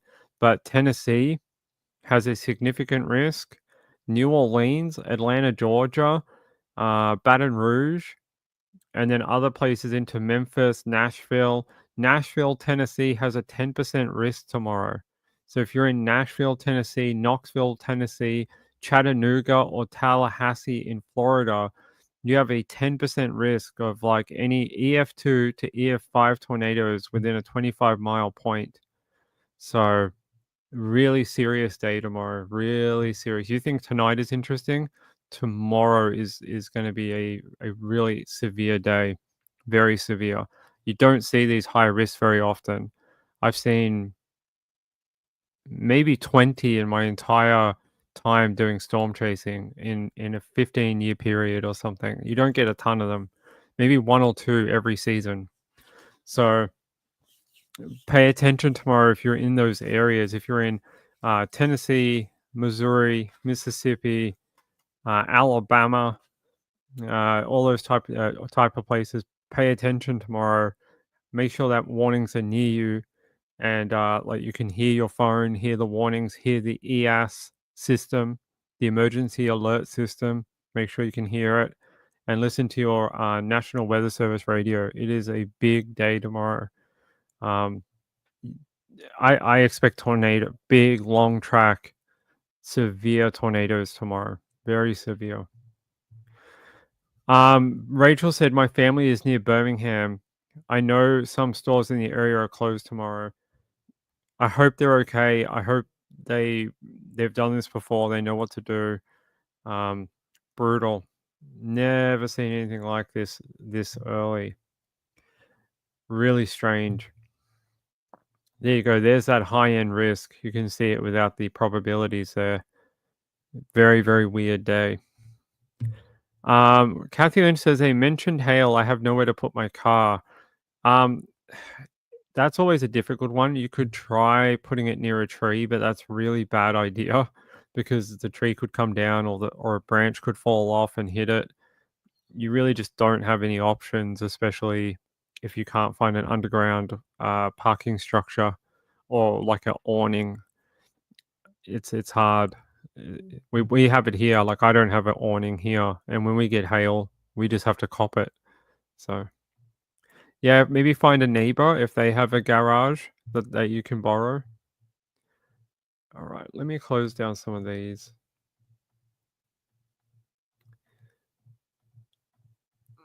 What page are we on? We're here. Okay. Yeah. What the hell? That's really bonkers. I didn't know it was going to be that bad tomorrow. Rachel said, I have to call my uncle and chew him out for storing things in his shelter room. He's going to need it tomorrow. He's going to need it. All right. All right. By the way, if you ever need advice on this type of thing and you don't want to wait for like the Weather Channel, you can come to the SPC and read it yourself. So they have like a day one convective outlook, and they will tell you a summary, and they tell you for your region. So Gulf Central states, Tennessee Valley, they have more up here. But the big one here, there is a high risk of severe thunderstorms along a corridor from central Mississippi into northern and central Alabama. A tornado outbreak is expected across the central Gulf Coast states and deep south into the Tennessee Valley. Numerous significant tornadoes, some of which will be long-tracked and potentially violent, are expected this afternoon and this evening. The most dangerous tornado threat will begin across eastern Louisiana and Mississippi during the late morning to afternoon and spread across Alabama late day into evening, which is what we call golden hour or magic hour in tornado chasing, about that 5 o'clock time. You get like the peak heating from the day, all the storms are mature, and you get like big tornadoes. And then it says, and it'll reach the western parts of the Florida Panhandle and Georgia Saturday night. So overnight tornadoes for the Florida Panhandle and Georgia Saturday night. Yeah, this is, if you live in these states, please pay attention tomorrow. This is the real deal. Comes around very infrequently that you get such a high risk like this, such a big hatched area. I'm telling you, I've been doing this for a decade and a half, and I can tell you I've seen this very few times. Like, I don't know, something this big, maybe like 5-10 times in that period. It doesn't happen super often. Last time I saw something like this might have been 2011. 2011 when those tornadoes came through, but that was a multi-day outbreak, but it had a very similar high-risk day to this. Remember when it went through Tuscaloosa, Alabama and all that back in 2011? They had a hatched area like this. I'll show you. Tuscaloosa.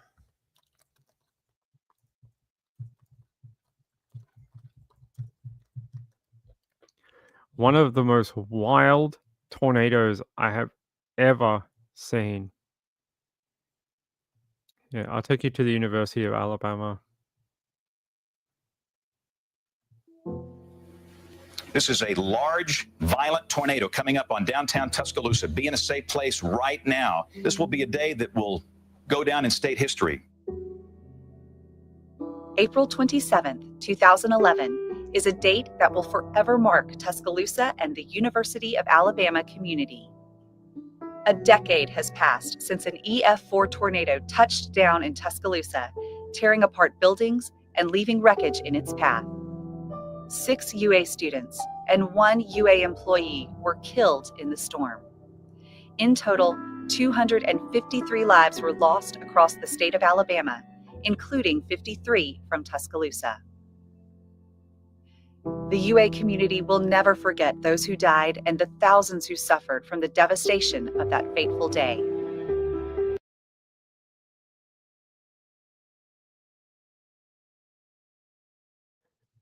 This is the image I remember watching in 2011 of this particular tornado coming into Tuscaloosa, and you could see these horizontal vortices on the side of it. These almost like, it's like a vertical tornado that's wrapping around the storm. And at the time, I had never seen anything like that in storm chasing and looking at tornadoes and severe weather. And they were super powerful. They kept almost like tentacles off the tornado itself. And this was a high risk day in 2011. It's really serious. Now, not every high risk day ends up like this, and not every high risk day ends up not like this. But this is what can happen as an absolute worst case scenario. Like worst case, 10 out of 10, the worst high risk day ever. Historic.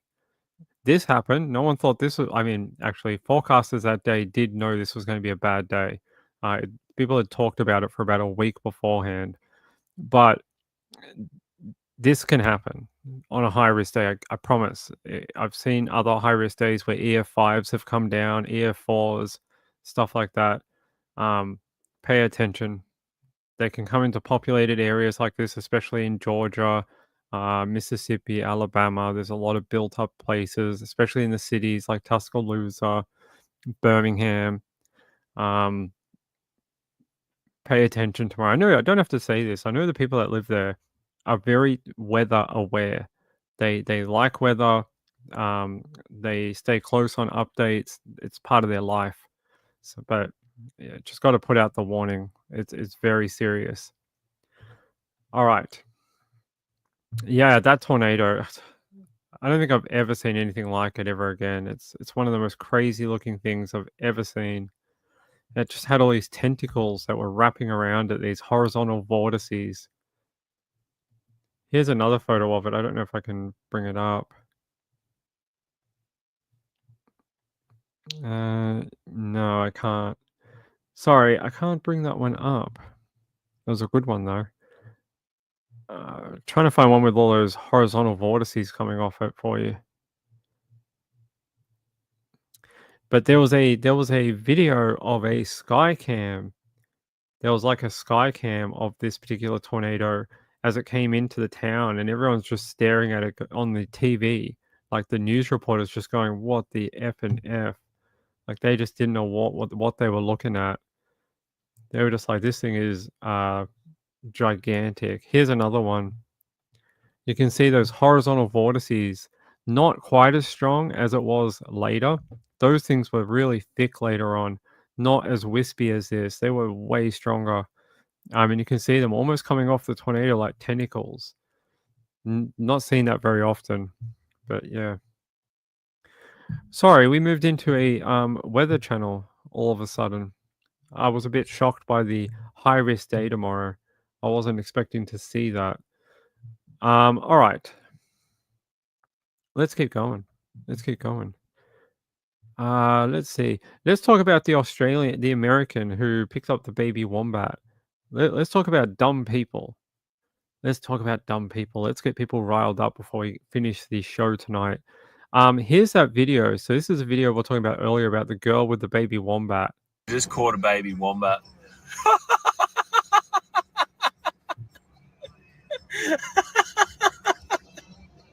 Look at the mother. It's like, oh, it's chasing after her.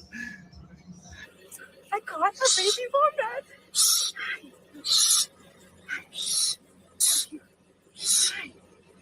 Okay, Mama's right there, and she is pissed. Let's let him go. No, he's right. All right, let him go. Come here, Mama. Come here.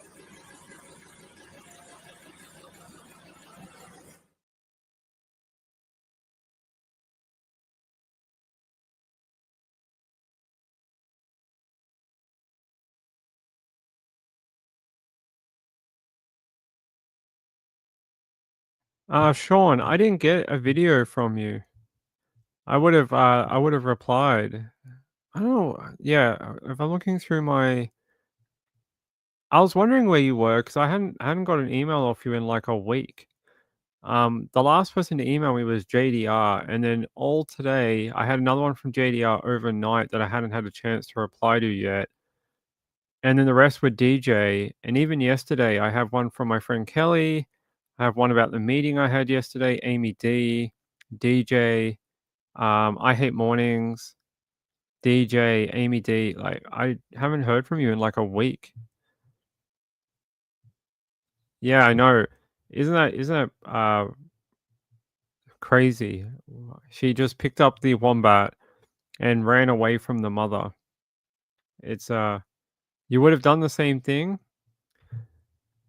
That is very strange. I think she got in so much trouble with Australians that she had to flee the country before the Australian government kicked her out. The Australian government was going to kick her out of the country.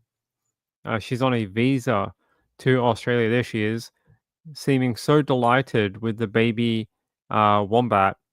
And yeah, this is what you don't do. Don't go to other countries and pick up their wildlife. Just like when people head to Yellowstone Park, don't be picking up like the baby bison and the baby buffalo or whatever. Don't be doing that. And Australians should know that as well. Don't go to there and pick up their animals. They're saying here, they say a war of words has erupted between Wombat woman Samantha Jo Strable and hardworking Aussie farmers as she accused them of slaughtering the protected species by the thousand. In a fiery three-part rant posted on her Instagram page, Samantha, who fled Australia on Friday, claimed the reaction to her divisive video had been hypocritical, given the Australian government allows and permits the slaughter of wombats. She says thousands each year are shot and poisoned to suffer and trapped legally. Landowners rip up wombat burrows with heavy machinery and poison them with fumigation and shoot them whenever they can. Quietly, of course, so as not to face the wrath that has come upon me. Why, might you ask, do they kill them? Well, to feed you. The landowner is trying to survive to raise you the lamb for your dinner table, the grapes for your wine, and the produce for your salad. Wombats get in the way of this, and through putting their holes and tunnels across their land, create hazards for the livestock and turning up the ground to eat roots. The wombat knows no better, as it too is merely trying to survive. But Aussie farmers have utterly rejected her claims, insisting they don't indiscriminately massacre the protected species. Yeah, I've never heard of anyone killing wombats in Australia. I don't think I've ever heard that they cull them. Most of the time, they don't do a ton of damage, and if wombats do live on your property, you might only have like one or two. There's not like 500 that live on your property and you're going to have like broken land everywhere. There's normally just like one or two burrows. Like you don't normally get a giant congregation of them. They're pretty hard to find, and they're very docile creatures until you take their babies. But a farmer said he said the majority of landowners only dispose of wombats if they're causing serious problems by burrowing holes near or under structures like home or sheds in the immediate living area. He said landowners may shoot wombats if they saw the nocturnal animals outside in the daytime, blind or covered in mange, to put them out of their misery. He said Miss Strable's claim that landowners kill them just to survive was incorrect. He said, we don't roam our property shooting wombats just because they dig burrows in the paddocks. Let's remember that they're a protected species. Farmers understand that they come with the landscape. Another landowner in the same area agreed with Mr. Price, Maurice Hetherington, who has lived in rural properties in New South Wales, Tasmania, and South Gippsland for 65 years, said she has never killed a wombat. She said they certainly dig big burrows on our property and the surrounding land, but I'd never kill one because it is their home too. The only time I've touched them is when I've occasionally moved them off the road after they've been killed by a car. But Miss Strable doubled down on her comments in a follow-up conversation with the Daily Mail. She said, yes, Australia allows for the cullings of thousands of them a year as an agricultural pest in at least 4 Australian states. When asked about her claims, she said here that she said the video she took, she had actually been trying to save the joey at the time, and that Australians were blind to the realities of their own country. No, the mum and the baby were almost off the road. You can see them in the video. You can't claim that you were trying to save the baby from traffic. Let's go back to that. That baby's on the effing side of the road. Look. It was going to go off. The mum was on the grass, so it was going to follow the mum away from you guys. It was right. No, it was right on the edge of that grass. All you had to do was drive around it and let them go on their way. But no, you wanted to find something cute for a TikTok video. See, and the mum's going to bite your face off. Look at it. Imagine a brown bear, but really small. That's what a wombat is. It'll eat your face. Very silly young woman. Very silly. Hey, Amy. How are you, my friend? Sorry. You guys can't see the video. Hold on. Ping, please stop being stupid. Please stop being dumb. Yeah. See, I was going to show you here. This is the... See? The wombat is right on the side of the road. She wasn't saving it from traffic. They were moving away from the vehicle. I'm guessing they were on the road, but saw the bright lights coming in and took off to the side of the road. There she goes again. Yeah, I'm sharing it now. It's okay, I promise. Hey, Amy. How you going, my friend? A wombat, Amy. Look, a wombat. And this dopey woman. I don't know where she's from in America, but if you guys see her out there, don't let her near your native animals, because she seems a bit thick in the head. She seems to think it's fun to go to different countries and pick up native animals that are protected, by the way. You're not supposed to be able to do that. Although she went to New Zealand and killed a pig, a boar, a wild boar. Now, I'm not saying that you shouldn't do that. They are a type of pest, but you can't be, it's a bit of a double standard, right? With what she's saying about culling animals. And then she's already in New Zealand killing a wild pig. So it's a bit of a double standard by this woman. I don't know what she was doing with the pig. Let me find out. Apparently she shot and killed a goat too. Here you go. She shot and killed a goat. So I don't know what she's talking about. Yeah, I don't know. Yeah, she killed another goat in another photo too, which I'm not going to show. And she killed a whatever animal has giant horns like that. This thing. I don't know what it is. Whatever that is. So I don't know. Apparently she's like, I'm not against hunting. I actually think hunting is needed in some places where people cook to eat animals because it's part of their lifestyle, like in the country or whatever. Like I get that. Yeah. Apparently she was also seen picking up a wild echidna. I wish she had tried it with a platypus, because a platypus has a poison barb in the male platypus toe, and if it gets you with it, you will be in the most immense pain, and you'll want to chop off your own arm. Like, it is one of the most severe pains ever. People that have had it say that even after it's healed, several years later, they can still feel the pain from the platypus. So, I don't know, some TikTok dimwit, some TikTok person. I don't know. We should you would call her a wombat? Oh, it's an elk. It's an elk. I Hate Morning says people do that with buffalo and bears at Yellowstone. I've seen that before. People have actually picked up the baby buffalo, and then they've unfortunately died because they've got away from their mum. It's very sad. All right, I think we've been on for almost 2 hours now, talking about everything from Kohberger to severe storms in the USA to dumb people who pick up animals. JDR says, growing up, moose, rabbit, fish, and seal, it was part of our protein. Yeah, there's some places where it's like part of the life, like in Alaska and, things like that. Oh, yes. One last story before we go. The young man, Sebastian, not the one from Tennessee, the one from England, they actually found his body. He was the guy who was walking home from the pub. Here's his photo here. This is was it from JDR? Yeah, it was from JDR.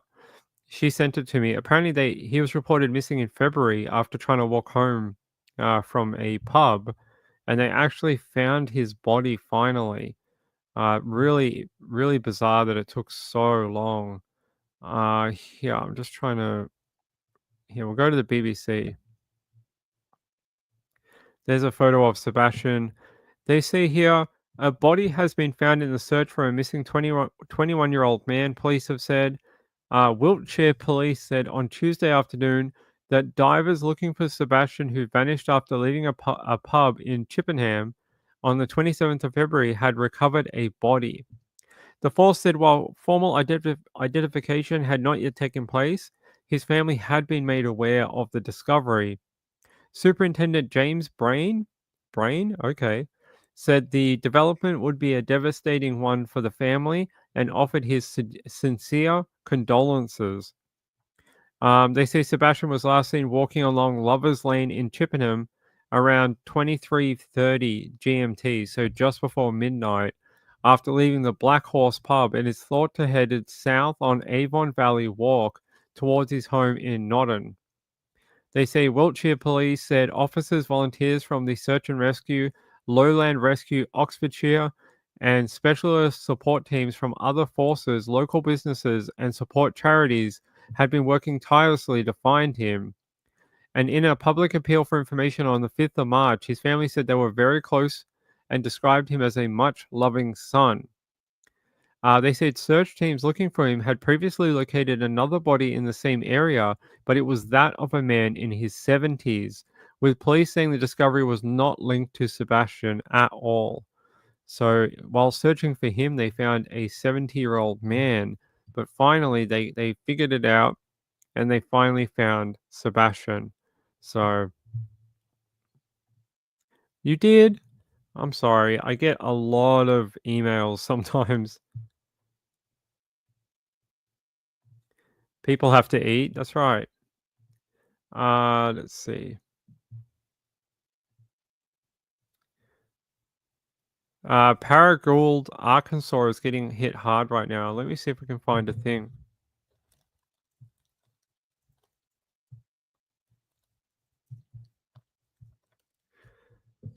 Yeah, let me see if the Weather Channel has a radar for it.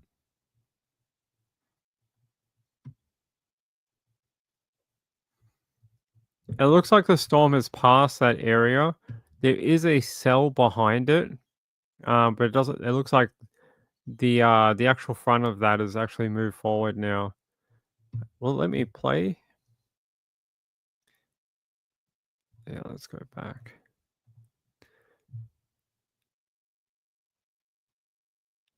So you can see how that storm. This was the storm probably right here. Is it going? Yeah, there we go. There's your hook echo too. I can see it on. There's the hook right there. Yeah. That's the hook echo right here. This is that rotation in the storm. Bit hard to see on this particular radar. If we had the NexRad radar, it'd be easier to see. But this is your inflow notch right here. This is inflow into this storm. What we call a spread eagle. Normally like a V shape at the top of the storm here. This is your rotation, so it comes in this way, and then it wraps around this way. So you've got this rotation and what we call a hook echo. So this looks like a little hook shape or a comma or curly Q, but a hook echo.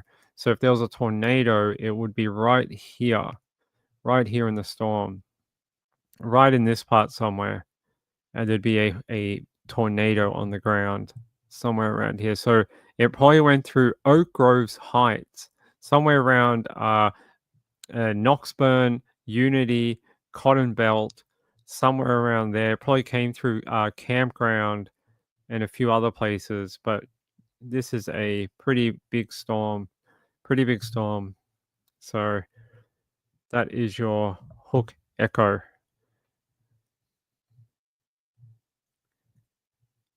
Oh, you're welcome. Hey, my friend, how are you? Let me see. Oh, you're talking about there was a huge tornado that went through south of Amy, like about a month ago. It was like an EF3 tornado, very rare for Florida. They don't often get EF3 tornadoes, and they had a big EF3 that went through there. Snap Crackle says, I got to go and watch the weather and see if I can get some Z's. All right, my friend. Thanks for being here tonight. I appreciate it. All right, 1 second. I just want to check out donation thing before we go, and I have to flip to another screen to check it. Hold on.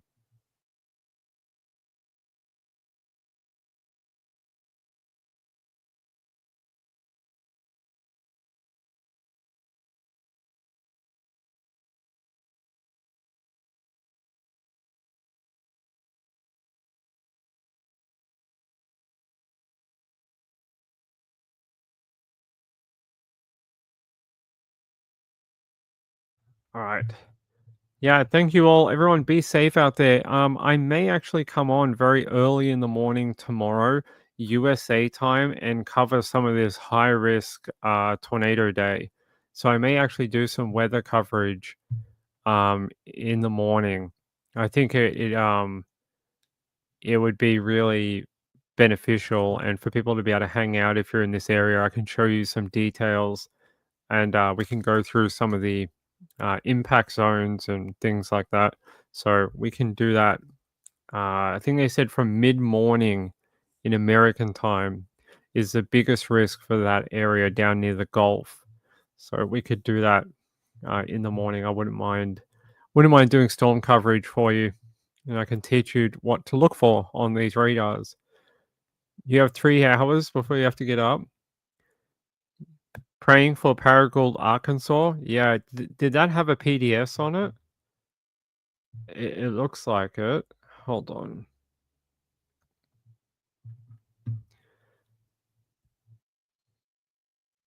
Storm report.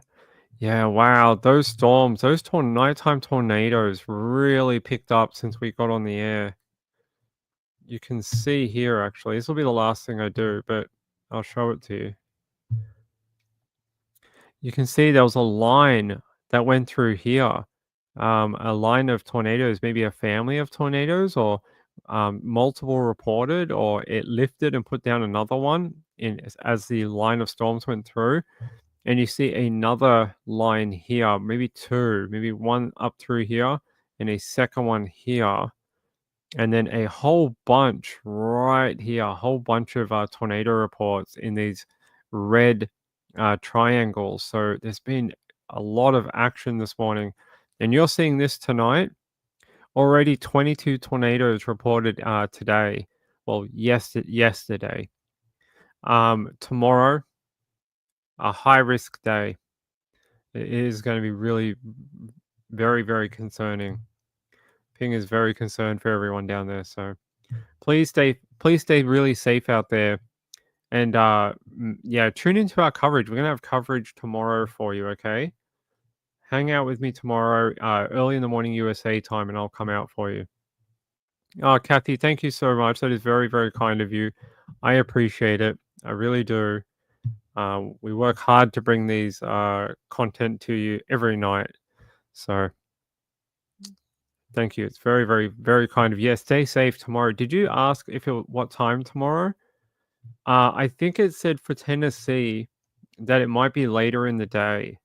If we go by the, where is it? Where's my link? Yeah, national. Hold on, SPC. I think if we go to the convective outlook for tomorrow.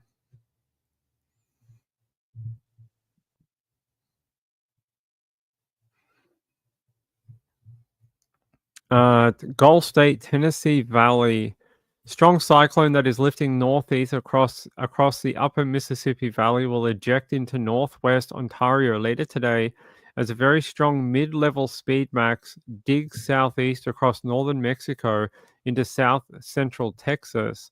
Later tonight, this jet will translate into the central Gulf states with winds in excess of 110 knots. So you're going to have very fast moving storms. Very fast. These storms will be in and out in minutes. Like they will be very fast, I think, moving moving at like 50, 60, maybe even 70. They're going to be there and gone. Storm Chaser's worst nightmare, because Storm Chaser's like slow moving thunderstorms that they can just follow very slowly while it puts down tornadoes. These type of fast moving storms that happen in the Dixie Alley area, that's not the politically correct name anymore. I think they call it Southern area. These tend to move really quick. The tree line makes it very hard to see them because you've got a lot more trees around. So you can only see the base of the thunderstorm for very short distances. So a lot of times, by the time a storm is on you, you can only just see the tornado. So it makes chasing these thunderstorms a lot more difficult. Here. Early this morning, an arc band of scattering supercells extending across southern Illinois into eastern Arkansas. While shadows like to the Tap Valley convection showed. So it looks like yeah, it's really bad. This flow regime favors long-lived tornadoes, and the parameter space suggests potentially violent, long-track tornadoes. This activity will grow upscale in both coverage and intensity through late afternoon as the overall severe complex shifts downstream. Large hail and damaging wind may also accompany these storms, but the primary concern today will be the likelihood of a tornado outbreak, especially across Mississippi into Alabama. But Tennessee looks like they could also have issues. It looks like, yeah, early evening for Tennessee. If you're in Tennessee or Kentucky, from about 5 o'clock onwards, you need to be on your, well, actually from 8 a.m. in the morning, you need to be on your A game. But by when that really peaks up around 5 p.m., you need to, have your alert in your head going, it could happen at any moment now. I need to make sure I'm aware. I've got my radio on. I'm listening to the weather channel and be weather aware. Have a NOAA radio that runs on solar or batteries or something and make sure you can listen to the alerts coming out for your area. I'm going to be back for this very early in the morning Australian time. I will wake up at 5 a.m. To help cover this for you tomorrow. All right. I love you all. Have a great night out there. Thank you to my friend who got that audio for me from the 911 call. Thank you to Jeff H for lending us his version of it as well, so you can see the two different types. Thank you to my moderators, Kathy Lynch, Gayla, and Thavi was here earlier too. Thank you to all three of you. I appreciate it. And I'll be back early morning for this high risk. I think it's got to be past midnight, right? So hold on, let me just double check. Convective outlook. Valid till 12Z. Yep. Okay. So this should be for today. Saturday to Sunday. High risk. Hold on. I just want to check what the high risk day is for. I just want to make sure it is for the Saturday. Yep, Alabama weather blog. It says here the SPC has issued a high-risk severe thunderstorm across northern and central Alabama with dangerous tornado outbreak expected this afternoon and this evening. Okay. Numerous strong to violent long-track tornadoes. Do you know what that means? That means a long-track tornado is a tornado that's on the ground for a long time and travels a far distance. Why will that happen? It's that 110 knot wind that we just heard about. This jet that's coming through will pick up these tornadoes and push them and carry them for far distances. So if you can get something on the ground that is a long track tornado and it's violent and they travel these long distances, you get these tornadoes that can travel across state lines, head into a different state. We've seen that before. We watched one travel halfway across Tennessee last year. So it says conditions here will be favorable for EF3 and over tornadoes. So you're talking about severe tornadoes on the EF3 category and higher EF4, maybe, God forbid, an EF5.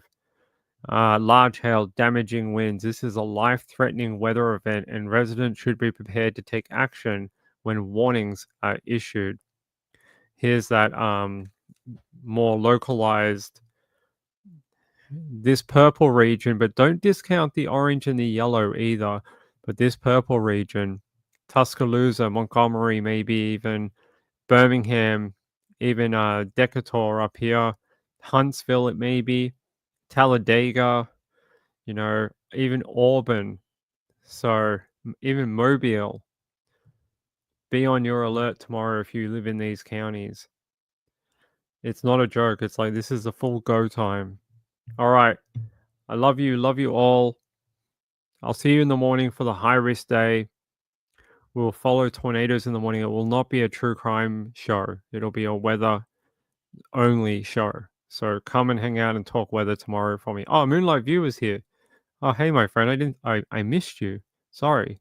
Good to see you, my friend. We had all the moderators here tonight. All of them. What a lucky boy I am. We do have amazing moderators. The best ones I could find. The best ones out of all the universe. All right. I won't wake her. She's already asleep. She already fell asleep like half an hour ago. I'm going to go eat some dinner. It's like 6 p.m. here, local time. So I'm going to go eat dinner. No, we're not doing politics. No. All right. I'll see you in the morning. See you in the morning. Please be safe. Get some rest. Tomorrow's going to be a big day. Good night. Love you all. See you later. Bye.